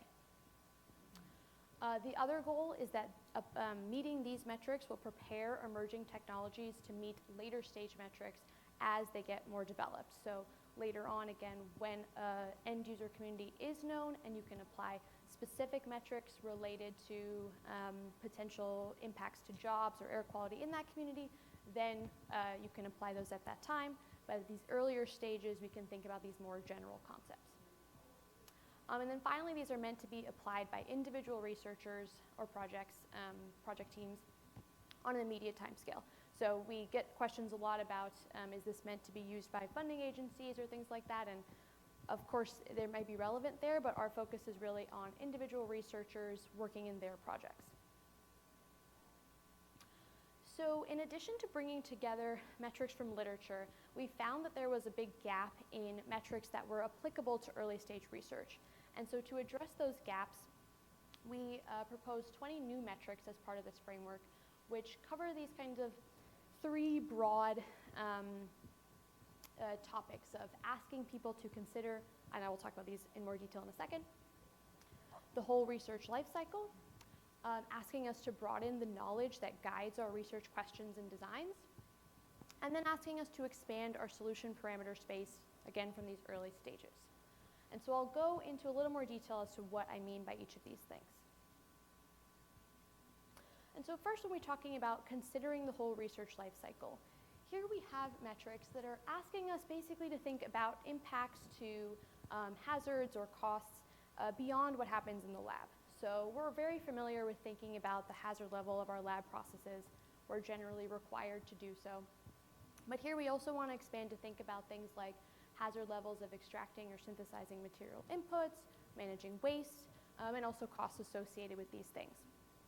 And the goal here is that by thinking about these different life cycle stages individually, we get some insight into how these kinds of costs, benefits, and savings might be distributed amongst different communities if this technology or process were to scale up. Because typically we see these kinds of processes happen in different places globally or within the country. And so here, if we come back to the example of cobalt-containing lithium-ion batteries, if we were to apply these metrics to this question, we can say that our hazard level of our laboratory processes are sufficiently low because we'll use small scales and engineering controls. But if we try to evaluate the hazard level of extracting the material inputs, this is where we'd see that there are high health hazards associated with artisanal and small-scale cobalt mining, and in particular that these are often going to be distributed amongst communities who might not be the end user of the technology that we're trying to develop. Okay, so if these metrics think about kind of the physical inputs and outputs to our research, I think of these next ones as talking about the knowledge inputs and outputs of our research. We want to think about what knowledge goes into informing our research questions and designs, whose perspectives are represented and whose aren't, and then also about the knowledge that we produce as our research, or produce out of our research, who has access to it, who can benefit from it. And so here there's an emphasis on things like reviewing social science papers when you're forming your initial questions for a research project. And then on the flip side, thinking about how we can present the results of our research in accessible formats to diverse audiences. And the idea here is to promote public engagement and cultural compatibility of the research, and that we can ideally identify some potential social impacts and concerns early on if we're engaging in this as kind of a two-way dialogue. And so here, an example thought process that we could think about for catalysis is we can use social science papers to understand some of the social impacts of precious metal extraction for catalysis, for instance. And we can also broaden the non-academic sources we review, as well as the diversity of authors of scientific papers we review, to learn about different feedstocks that might be appropriate for different communities, as well as potential social perceptions and impacts of their use. And then finally, the last group of new metrics is really asking us to think about not following the inertia of what is typically done in a field, but rather to ask questions and think creatively about things like alternatives that we could explore to potential waste-intensive processes, energy-intensive processes, hazardous or unethically sourced materials, and so on, so that we can get a better sense of the potential solutions or parameter space for these issues early on in technology development. And here again, the point is not that we can't use some of these processes or we can't continue to research these processes and improve them, but rather that we don't want to get tunnel vision into one kind of chemistry or one kind of process that later on we realize is going to have really significant impacts, and then we have to kind of go backwards. And so the idea is that we want to get some early insight into whether these technologies can be deployable at scale without significant negative impacts. And so here, this example is not my favorite, but we wanted to include a modeling example. So this one, we're thinking about wind resource modeling. And so to incorporate alternatives to energy-intensive processes, we can incorporate energy consumed by turbine and material transport into our analyses. And then to broaden the amount of environmental parameters tested, we can ensure that models take into account diverse boundary conditions that would be relevant to different communities and geographies. Okay. So I'm going to shift gears in a moment to talk about some case studies we did to see if this framework would actually be effective for researchers. But before I do that, I'll just kind of talk through what the process would be for using this framework, both if you would like to use it and because that's what we had researchers do in our case studies. And so if you want to apply these metrics to your research project, the first step that we kind of recommend is to do a little bit more learning about the context of energy justice. And the Initiative for Energy Justice, who I used their definition earlier, is a really great resource for that. And then the paper that I linked here, and we'll cite again at the end, provides a starting point for understanding metrics and energy justice in regards to early stage research in particular. And I would really recommend there's a lot more references and resources in the supplemental information that can be useful in exploring that area. And then there is also in the supplemental information a blank worksheet that allows you to fill out the metrics, and it also prompts you to think about things you could change in your process, as well as potential barriers to making those changes. And then kind of moving from, okay, you have an initial assessment of 20 metrics, and that's really overwhelming. I think it's a great thing to try and think about one or two potential impacts that you feel like would be important to change and that could prompt you to ask interesting research questions. And then, of course, the last step would be to actually investigate those research questions. So again, there's a focus here on trying to really think about how you can creatively change your processes, and rather than just kind of going through as a box checking exercise. So, of course, we don't really care about this framework if we don't think that it's going to be effective.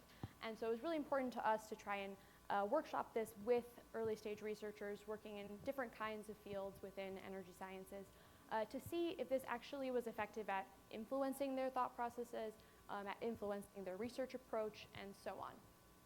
And so we did a case study evaluation where we had 12 research teams that, again, were working in different areas of energy sciences. And we evaluated their completed frameworks, as well as had debrief sessions with them about their experiences using the framework to assess its effectiveness. Here we kind of operationalized effectiveness as having two components. One is the accessibility, so did researchers understand the framework? Were they able to use it? And then the other was impact. Are researchers actually changing their thought processes? Are they getting new ideas from using this framework? Are they able to identify potential impacts of their research?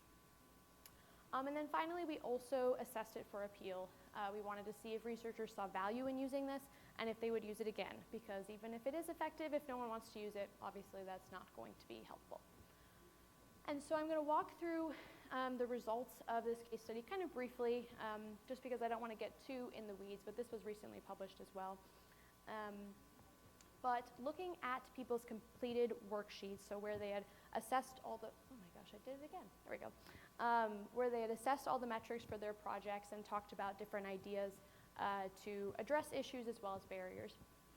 We saw evidence of accessibility and awareness of problems and ability to identify problems and solutions across most of the completed cases. However, what we didn't see much evidence of was people being able to actually articulate the value of implementing a solution they identified.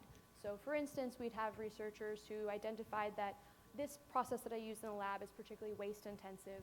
One way to address it might be this. However, we didn't really see a lot of ability for people to articulate the value of implementing that change. Instead, we saw a lot of people talking about, but I can't make that change because it might compromise the purity of this outcome or something like that.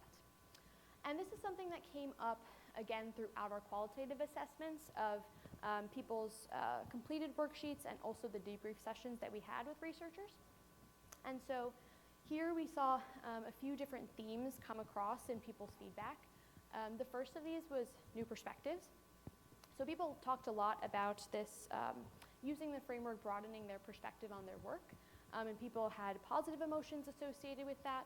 They also kind of talked about this feeling of scope creep, that if I keep thinking further and further, I don't know where to stop in thinking about the potential impacts of this work.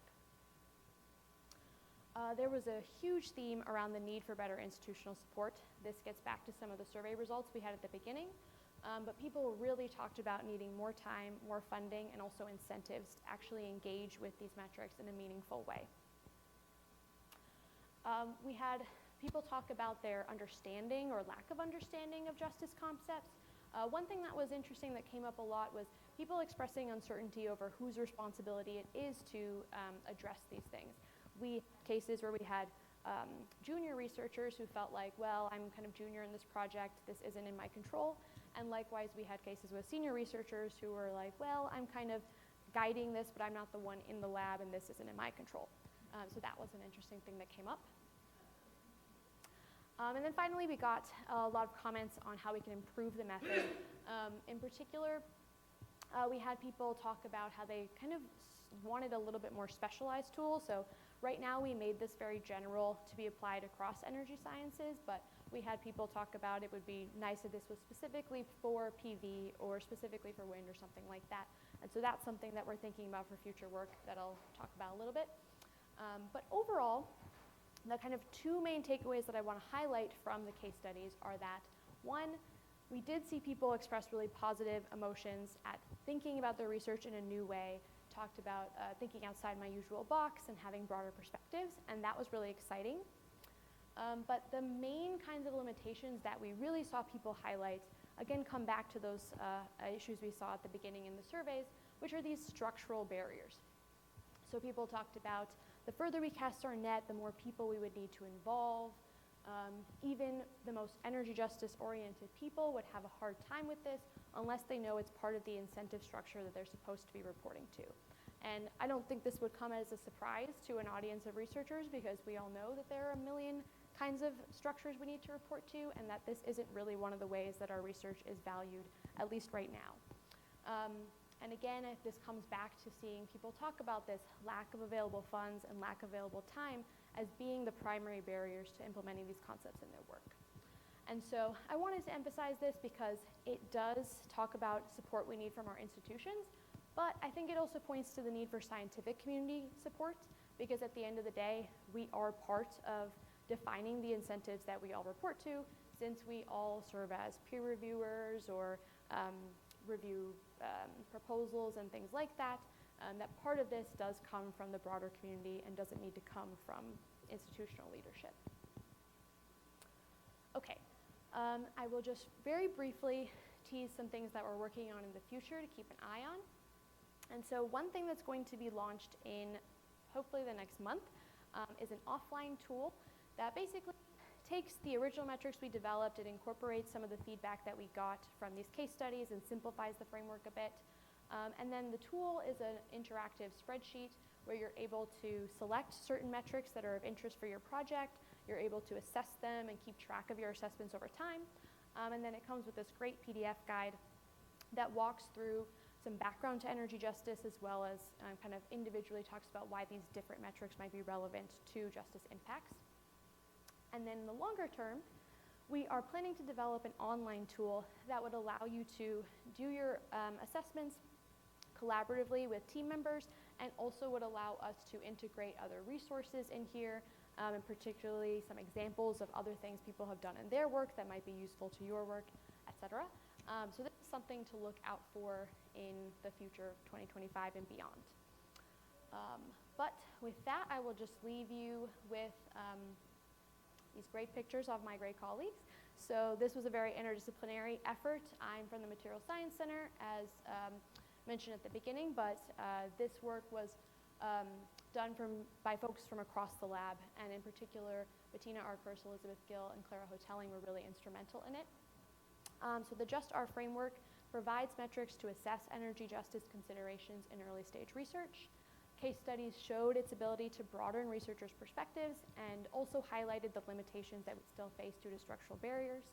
And in short, stay tuned for our future offline and online tools, which you will be able to find at this QR code when they are available. Currently, you can just find some information and the papers. And thanks, I will take questions.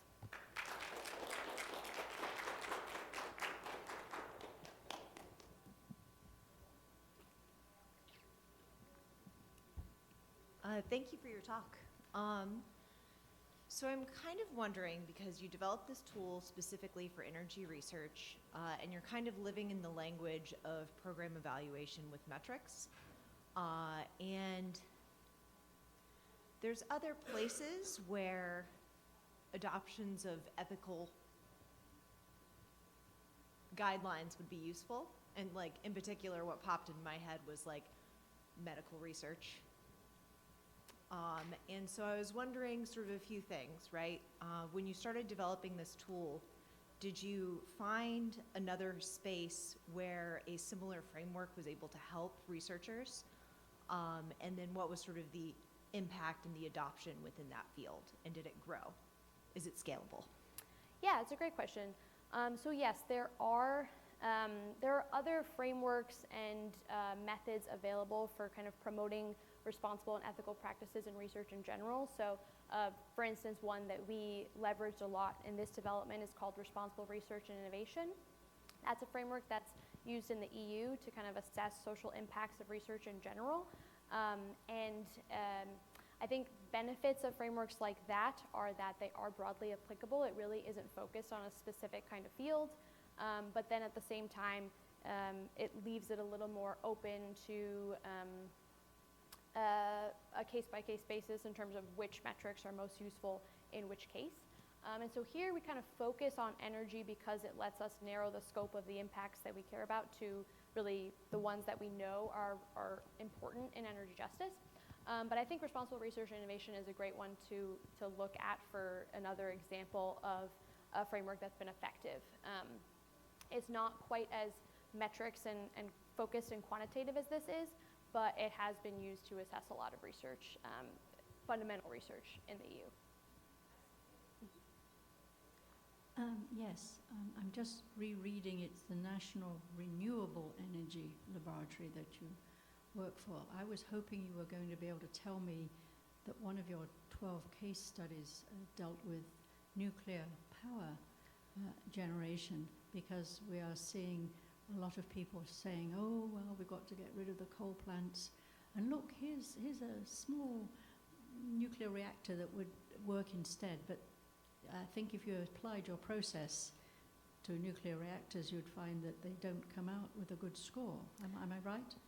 Yes, so you are correct that none of our case studies focus on nuclear because that's not a focus of NREL. However, there is a paper that I recently saw from a student at Arizona State University where he applied this framework and adapted it to specific concerns related to nuclear energy. And so I would encourage looking at that. One of the things that he focused on is a need to think about restorative justice, because nuclear energy has a long history of impacts to certain communities, and the importance of incorporating that history into your assessments. And so I was not involved in that work, but it, I think, would probably be a great resource to look at for that question. Okay, so afterwards I'll come and get from you Yeah. the name for that. Yeah, Thank you. So one of the things you highlighted was the need for institutional support for this kind of work. It sounds like you've been getting that at NREL so far? Yes, I would say that we've been getting institutional support to do this work. This was all internally funded, and that has been really important because we haven't been able to get a lot of support to kind of do this initial thinking from other institutions. Okay. I think where the need for institutional support still hasn't been totally met in some sectors at NREL, at least just from what I've seen in my work and with the people that have tried to use this, is just kind of in the competing priorities that researchers face all the time, where I feel like for the most part everyone already thinks that they're being stretched in too many directions to publish and also meet certain milestones and things, just kind of achieve all their research milestones and then also do this on top of it.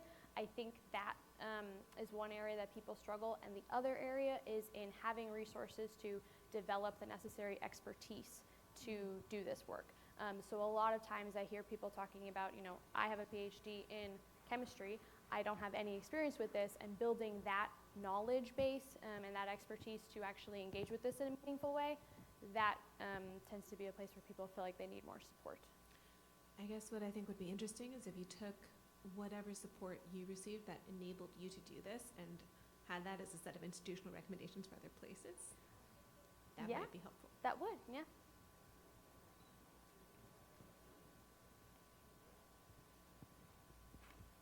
So it looks like, there needs to be big sort of research funding as part of the R&D, hardware, materials, which would come from the federal government.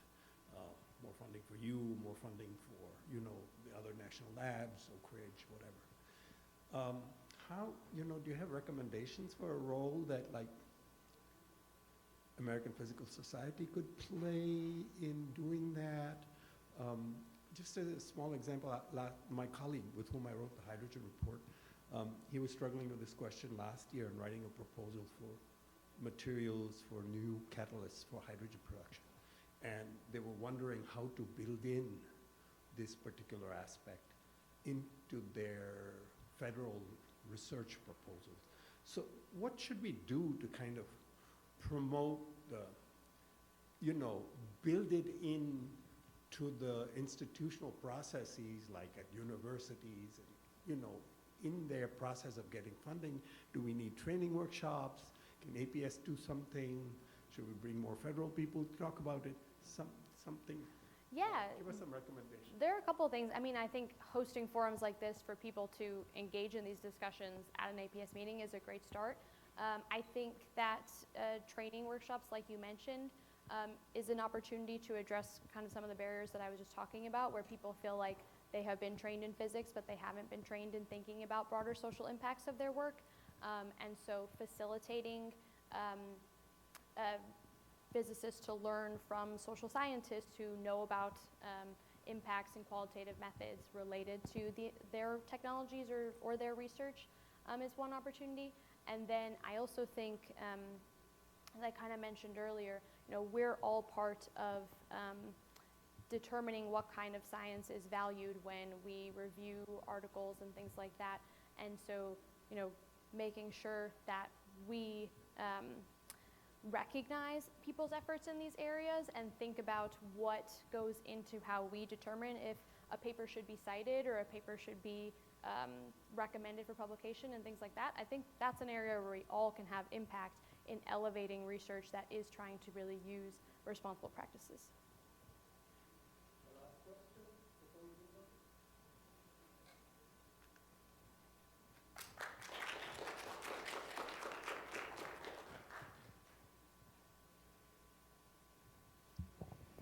And our final presentation is,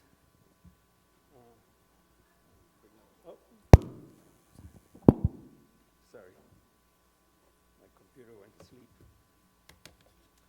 Our last presentation is from Joann, Zhou, Principal Analyst and Group Manager, Energy Systems and Infrastructure Analysis at the Argonne National Lab. Joann, you want to connect your own computer? Oh, you know how to do that. Well, we had a trouble before the session, so can you hear me? Okay. Yeah. Thank you. Yeah. Yeah.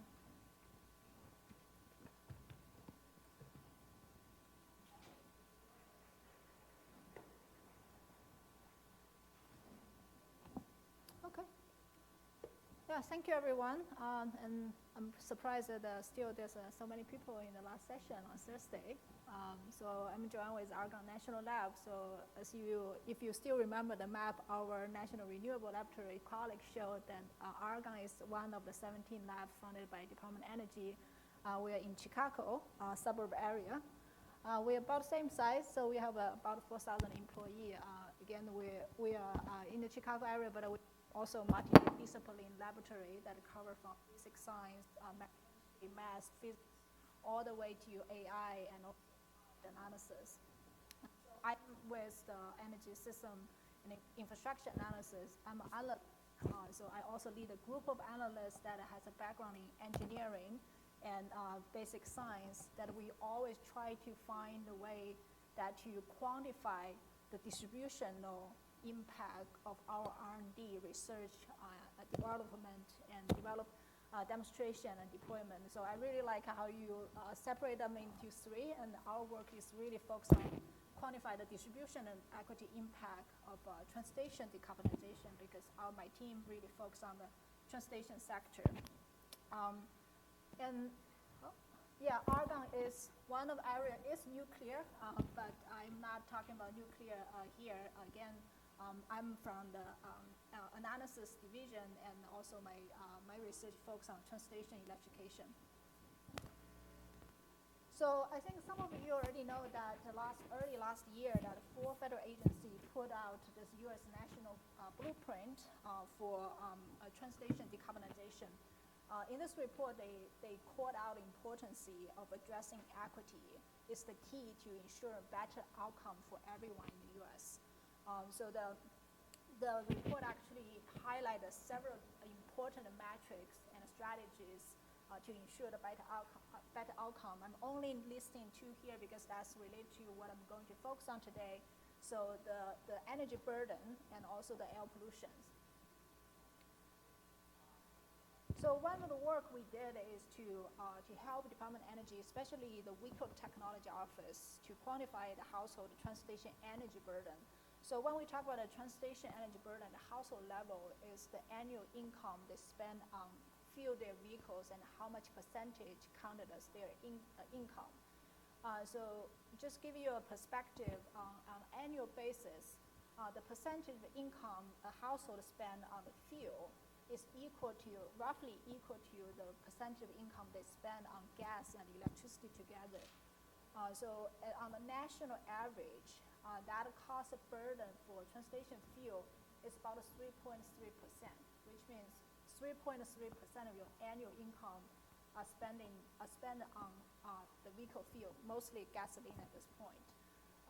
However, for some of the household, that percentage could be as high as 20% or above, which means those households need to spend 20% of their annual income to fulfill their travel needs by driving the private-owned vehicles. So where that cost come from? The cost is really depends on the gasoline price, because mostly right now is still we are driving not electric vehicle, we are driving a gasoline vehicle.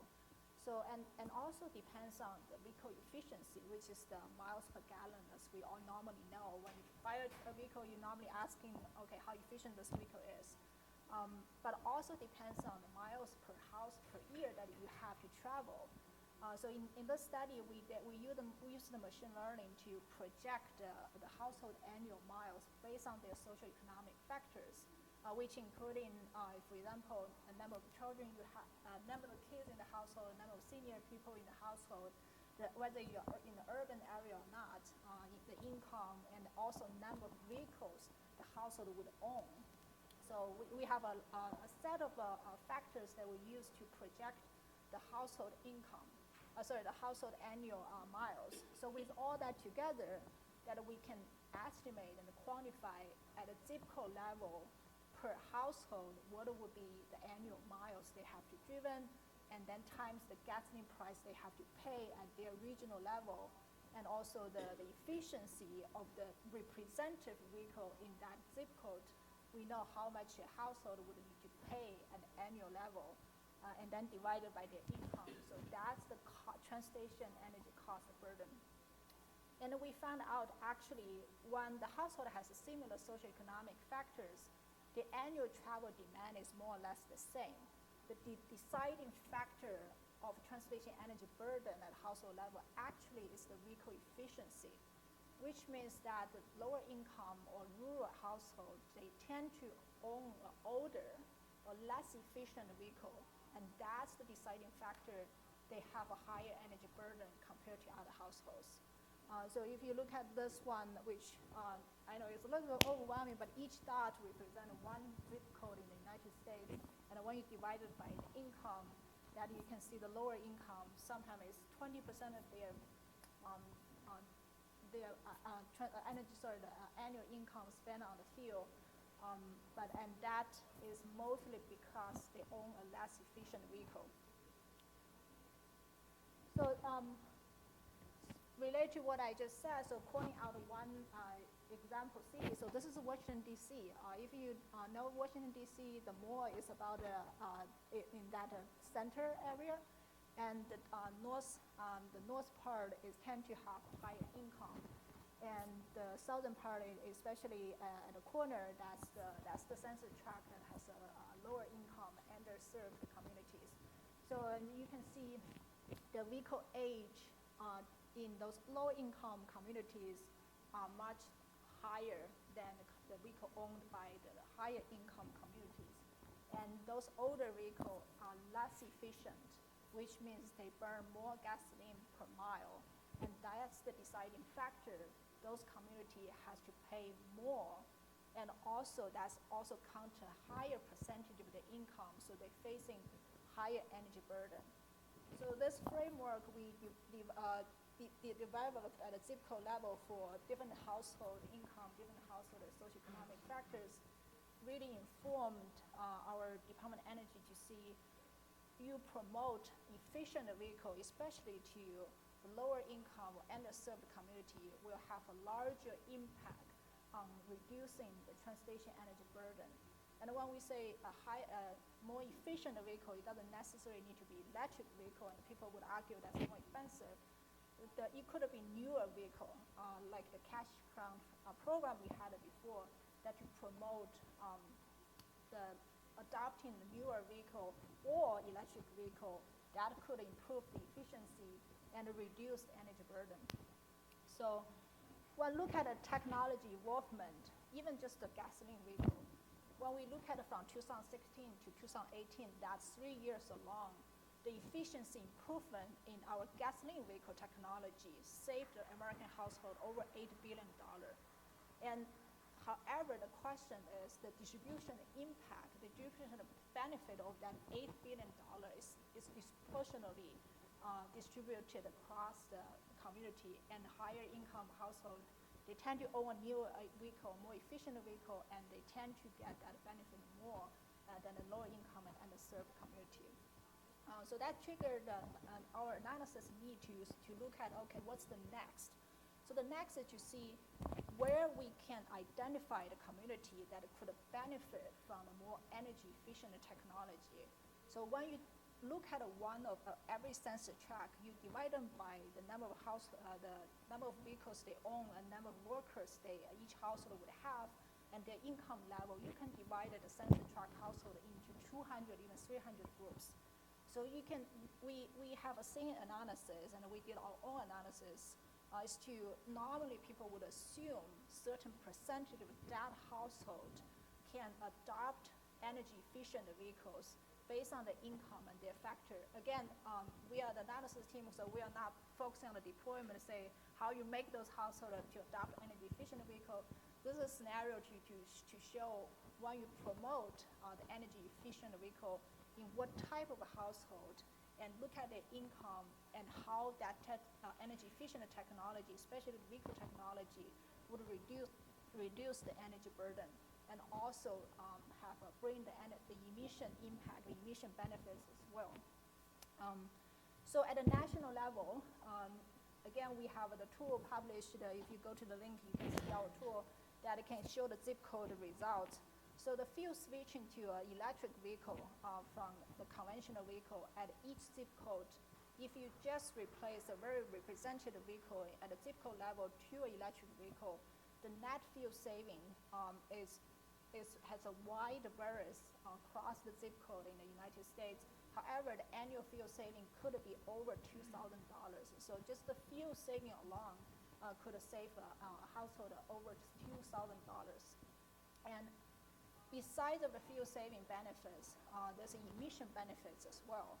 So the other one picture shows the emission, especially the GHG emission per mile of a driving electric vehicle, replacing a very representative conventional vehicle in that zip code. And you can see half of the population actually live in the zip code where driving electric vehicle could result saving of probably almost 400 CO2 equivalent per mile.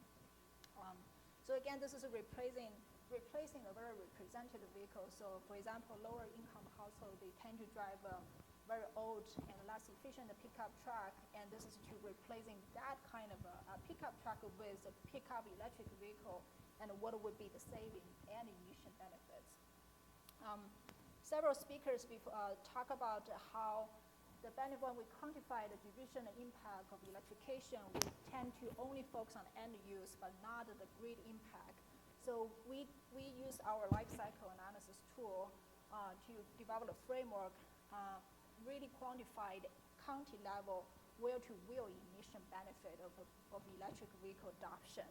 So when we say the wheel-to-wheel emissions, that the emission benefits of upstream, for example, electricity generation, need to credit to the sensor track or the zip code where the electricity was generated. And when it comes to the end use, the emission benefit need to credit to the sensor track where the vehicles are driving. However, due to data limitation, we have to limit our study to the county level. And this is one showing that with each state have their electric vehicle target, adoption target by 2030.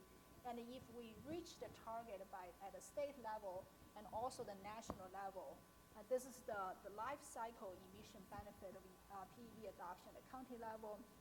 Consider both upstream grid impact emission and end use transition, the tailpipe emissions. So yeah, again,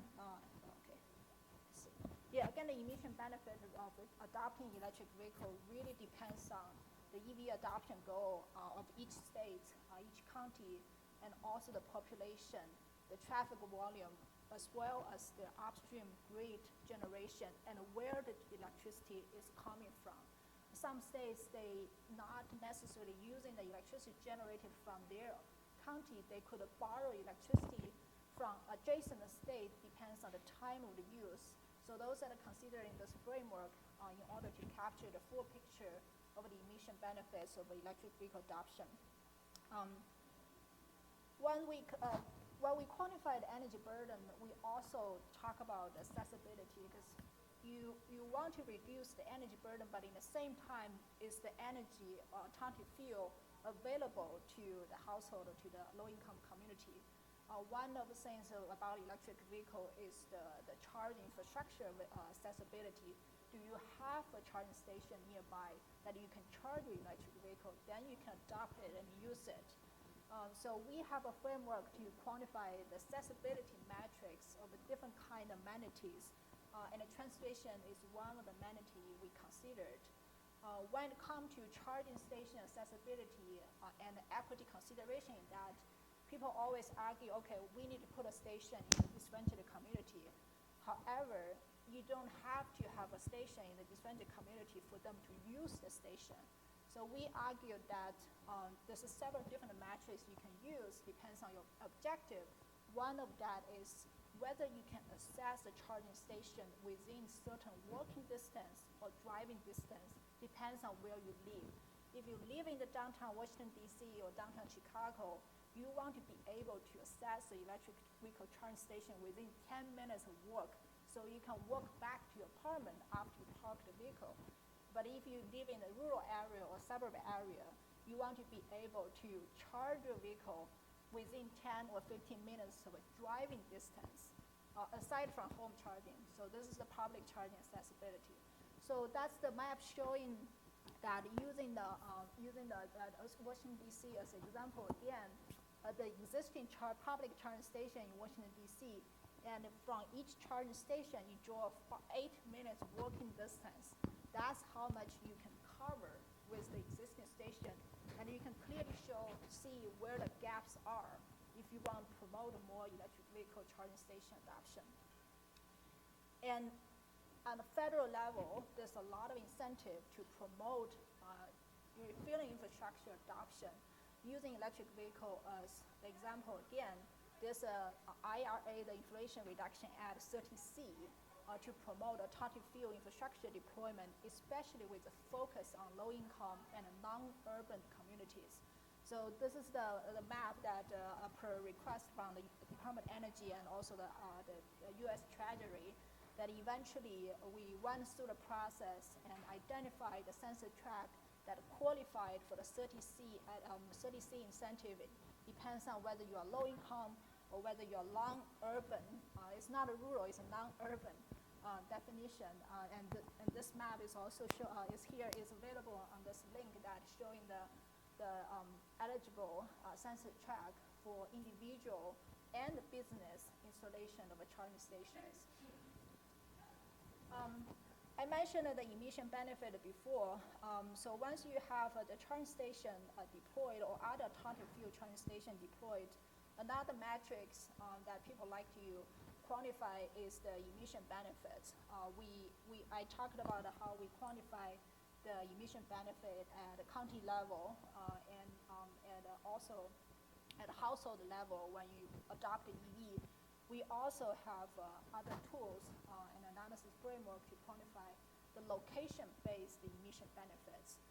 So based on our life cycle analysis tool, we have another tool that actually put out in the bipartisan infrastructure law for people to use A-Fleet to quantify a location-based emission benefits when you have the alternative fuel infrastructure deployed. That alternative fuel infrastructure including, for example, electric vehicle charging station, hydrogen refueling station, natural gas, a lot of them, and biofuel. So the tool, based on the location, the usage, for example, you have a UPS fleet, you want to transfer all your diesel truck to electric trucks, and based on your daily usage and where you are, So this tool will quantify once you have the charging station or hydrogen station there, what would be the total cost you expect, and what would be the emission benefit for that given location. So showing one example of having charging station deployed, this is one example from Virginia. So we use their grid mix to capture, again, this is a life cycle emission benefit of having charging station in a given location and a given usage pattern. And you can see I won't go into the details, but the utilization of a charging station is the key to the emission benefits. So the utilization of a charger, whether it's high or low, can lead to GHG and a PM2 of 0.5 benefit in different usage cases, but the NOx can be worse, depends on your grid mix. So again, the upstream emission is very important to be included when you capture the full picture of the emission benefits. And we try to quantify that at a location base and also the county base. I think the last thing I want to mention is another metrics when we quantify the distribution impact besides of the burden, the emission. Now people start to realize the workforce, the jobs is also another important consideration, especially during the decarbonization transition. When we start to produce more clean energy technology, the older technology, the workforce there need to be transferred as well in terms to producing new technology or have the skills to producing the new technologies. So we also have a framework and the tools to quantify the economic impact, the distribution impact in terms of the number of jobs you can create it when you have a charging station or refueling station deployed. And that captured, again, the life cycle, the circular economy is important, we need to capture from the upstream where the equipment was produced, and then goes to when the charging station or the refueling station is operated, and then all the way to the induced benefit to the community. For example, you have a charging station or hydrogen refueling station deployed in one location. Not only you create a job in upstream, the long-term effect to the community when the station is producing the energy and the service to the local community, and they make money, they go out and spend the money, the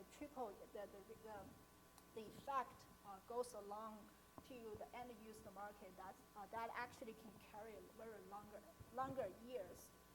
Not only focus on when the station was produced, it actually can last a very long time. Depends on how many years the station is in the service. I think that's my last slide. I don't really have a conclusion slide. I'm here just introduce some of the metrics and the tools and the framework we have been using to quantify the distribution impact of transportation decarbonization, and I'm happy to take any questions.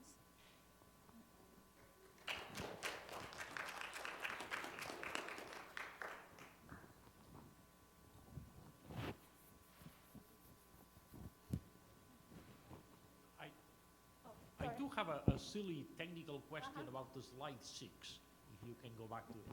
Which one? Sorry. Which one? 6. Oh, 6, okay. I realize I don't have a number on each of the all the slides. Is this 6? I couldn't tell. A little farther back. Okay. Much farther back. Yeah, here. Oh, yeah. Yeah. My question was the middle vertical scale of color. Does it apply both to the United States and to Washington, D.C., or no? Yeah, we have a national map. Only there. to the United States. Yeah, I see it now. and then we have a zoom into DC as an example. Okay. And this Thank is you. showing the MPG, which means I was the trying darker color is less efficient. Thank you. Oh, right. Okay. I see. I see. Yes, yeah. Yeah, it's a cut off, sorry. I didn't notice. Yeah. Yeah. Yeah. Thank you. Thank you. Yeah, so on the last slide before your Argonne overview picture, you gave the example of hydrogen as an option. Is that meant as an illustrative one or a practical option? Oh, you mean this one? Yeah. Practical in terms of what? Sorry. Take your pick of any of the things that are on that specific graphic. Yeah, so yeah, again, I'm not a hydrogen expert. I focus more on electrification, like the EV and EV charging station. So Right. Yeah, so hydrogen technology. So right now, DOE does have founded several, I think it's 10 or 12 or 8 hydrogen hubs, right, that across the United States to produce the hydrogen and promote the commercialization of that. Yeah, I mean, I guess I really just take issue with all of those pictures are fine except for the bottom right one. Okay, There's which no one? way in the world that like personal transportation is going to, using a hydrogen vehicle, is going to actually be a better option than I see. an EV yeah. So in this, any yeah, in any this locale. one is a little bit old, so Okay. I see your point. So this one, I would personally, update that because in the decarbonization blueprint that we recognize that a medium truck and heavy truck probably a better application for hydrogen technology. Right. Yeah. Okay. I just wanted to make sure that Yeah. wasn't like a. Yeah. Okay. But still, we still have hydrogen light-duty vehicle on the road in California, and they are. Yeah, and they have how often are the hydrogen fueling stations actually open in comparison to how many people use them? Yeah. It's a ridiculous that's a good statistic, point, so yes, it's like yeah. a pointless thing to point out. Yeah, the sales volume are low too. Huh? Oh yes, yeah, I read the news, yeah, but they still have several hundred of vehicles sold every year, every month, sorry. Thank you. This was Oh. very cool. Mm. I had 2 questions. One, when you're looking at the emissions associated with vehicle charging, are you using average grid emissions or marginal grid emissions? The first one. Okay. Yeah. So that there's potential that'd be lower if you're looking Yeah, at marginal emissions exactly. or nighttime emissions? Yes. Okay. Second question, have you looked at monthly gas prices in addition to annual averages? Yes. So our gasoline price is we scrape from gasbuddy.com, Yeah. and we do it every month. So we did accumulate a very huge database, and we compare to EIA at a state level and across years. And when we do analysis, we try to choose the 50 percentile analysis for our analysis. So it's more representative of longer-term gasoline price. Okay, I guess I was going to say it might actually be helpful, I think, to identify places that have gas price spikes where you might be able to limit. There's one of the issues we're seeing in California. We have a limited number of refineries, we have gas price spikes, and then you have like monthly crises where Exactly. suddenly the governor doesn't know what to do. Yeah, there's a temporary trend, and also there's a temporary spike. There's also geographic spike as well, right? You said California, Yeah. and another one is New York, and then Illinois, Chicago. So we have that map, and it shows you can see the 3 spike on the geographic scale, but also the temporary scale as well. So I'd be interested in seeing, just a suggested next analysis, what the energy cost burden would be like on a monthly basis when you see those price spikes. Like, Yeah, how does that Definitely. shift? Yeah, definitely. Thank you.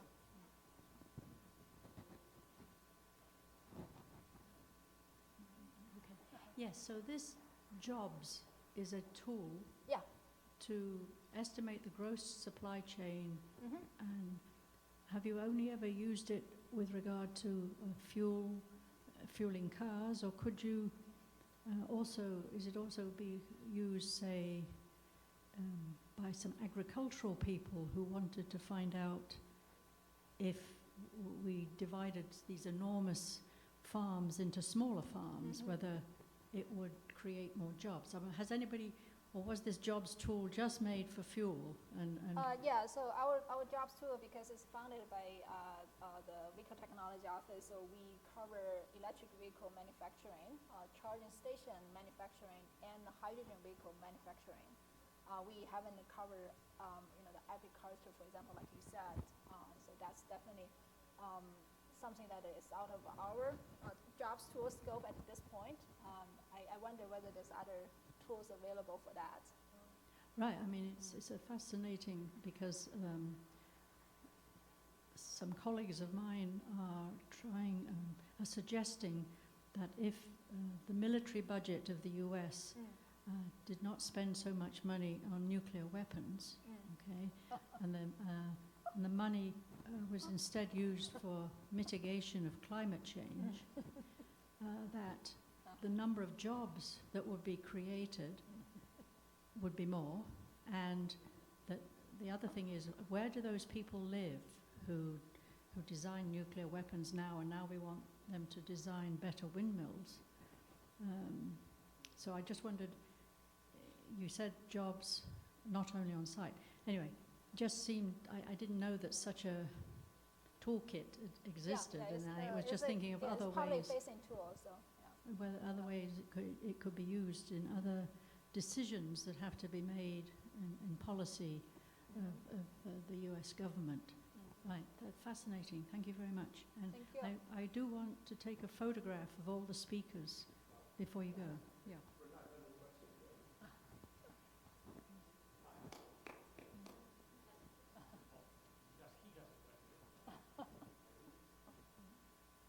So this was all about personal vehicles. Yes. Of course, has most of the miles and Yes. so on. I kind of, have you done an analysis of personal versus public transport, electrification of public transport, and how those trade-offs might work in terms of emissions and subsidies and what the government should be funding? Yeah, so our research, heavily focused on the personal vehicle and the personal vehicle technology, not so much on the public transit. And when it comes to the transit, the public, I think the accessibility is the key, right? So in our accessibility metrics that we identified, only in the downtown, people living in downtown, that they can access reasonable amenities using public transportation alone, right? So that's always the limitation. Yeah, would it be within Argonne National Lab's scope to include that? And what can we do to promote your getting into that? I think that definitely arena. is in the research scope. Yeah. Sorry? So in the decarbonization roadmap, that you will see that promoting mobility choice, accessibility is one of the strategy that we can reach the zero emission in the future. Yeah. Yeah, definitely. Thank you. Yeah, thank you.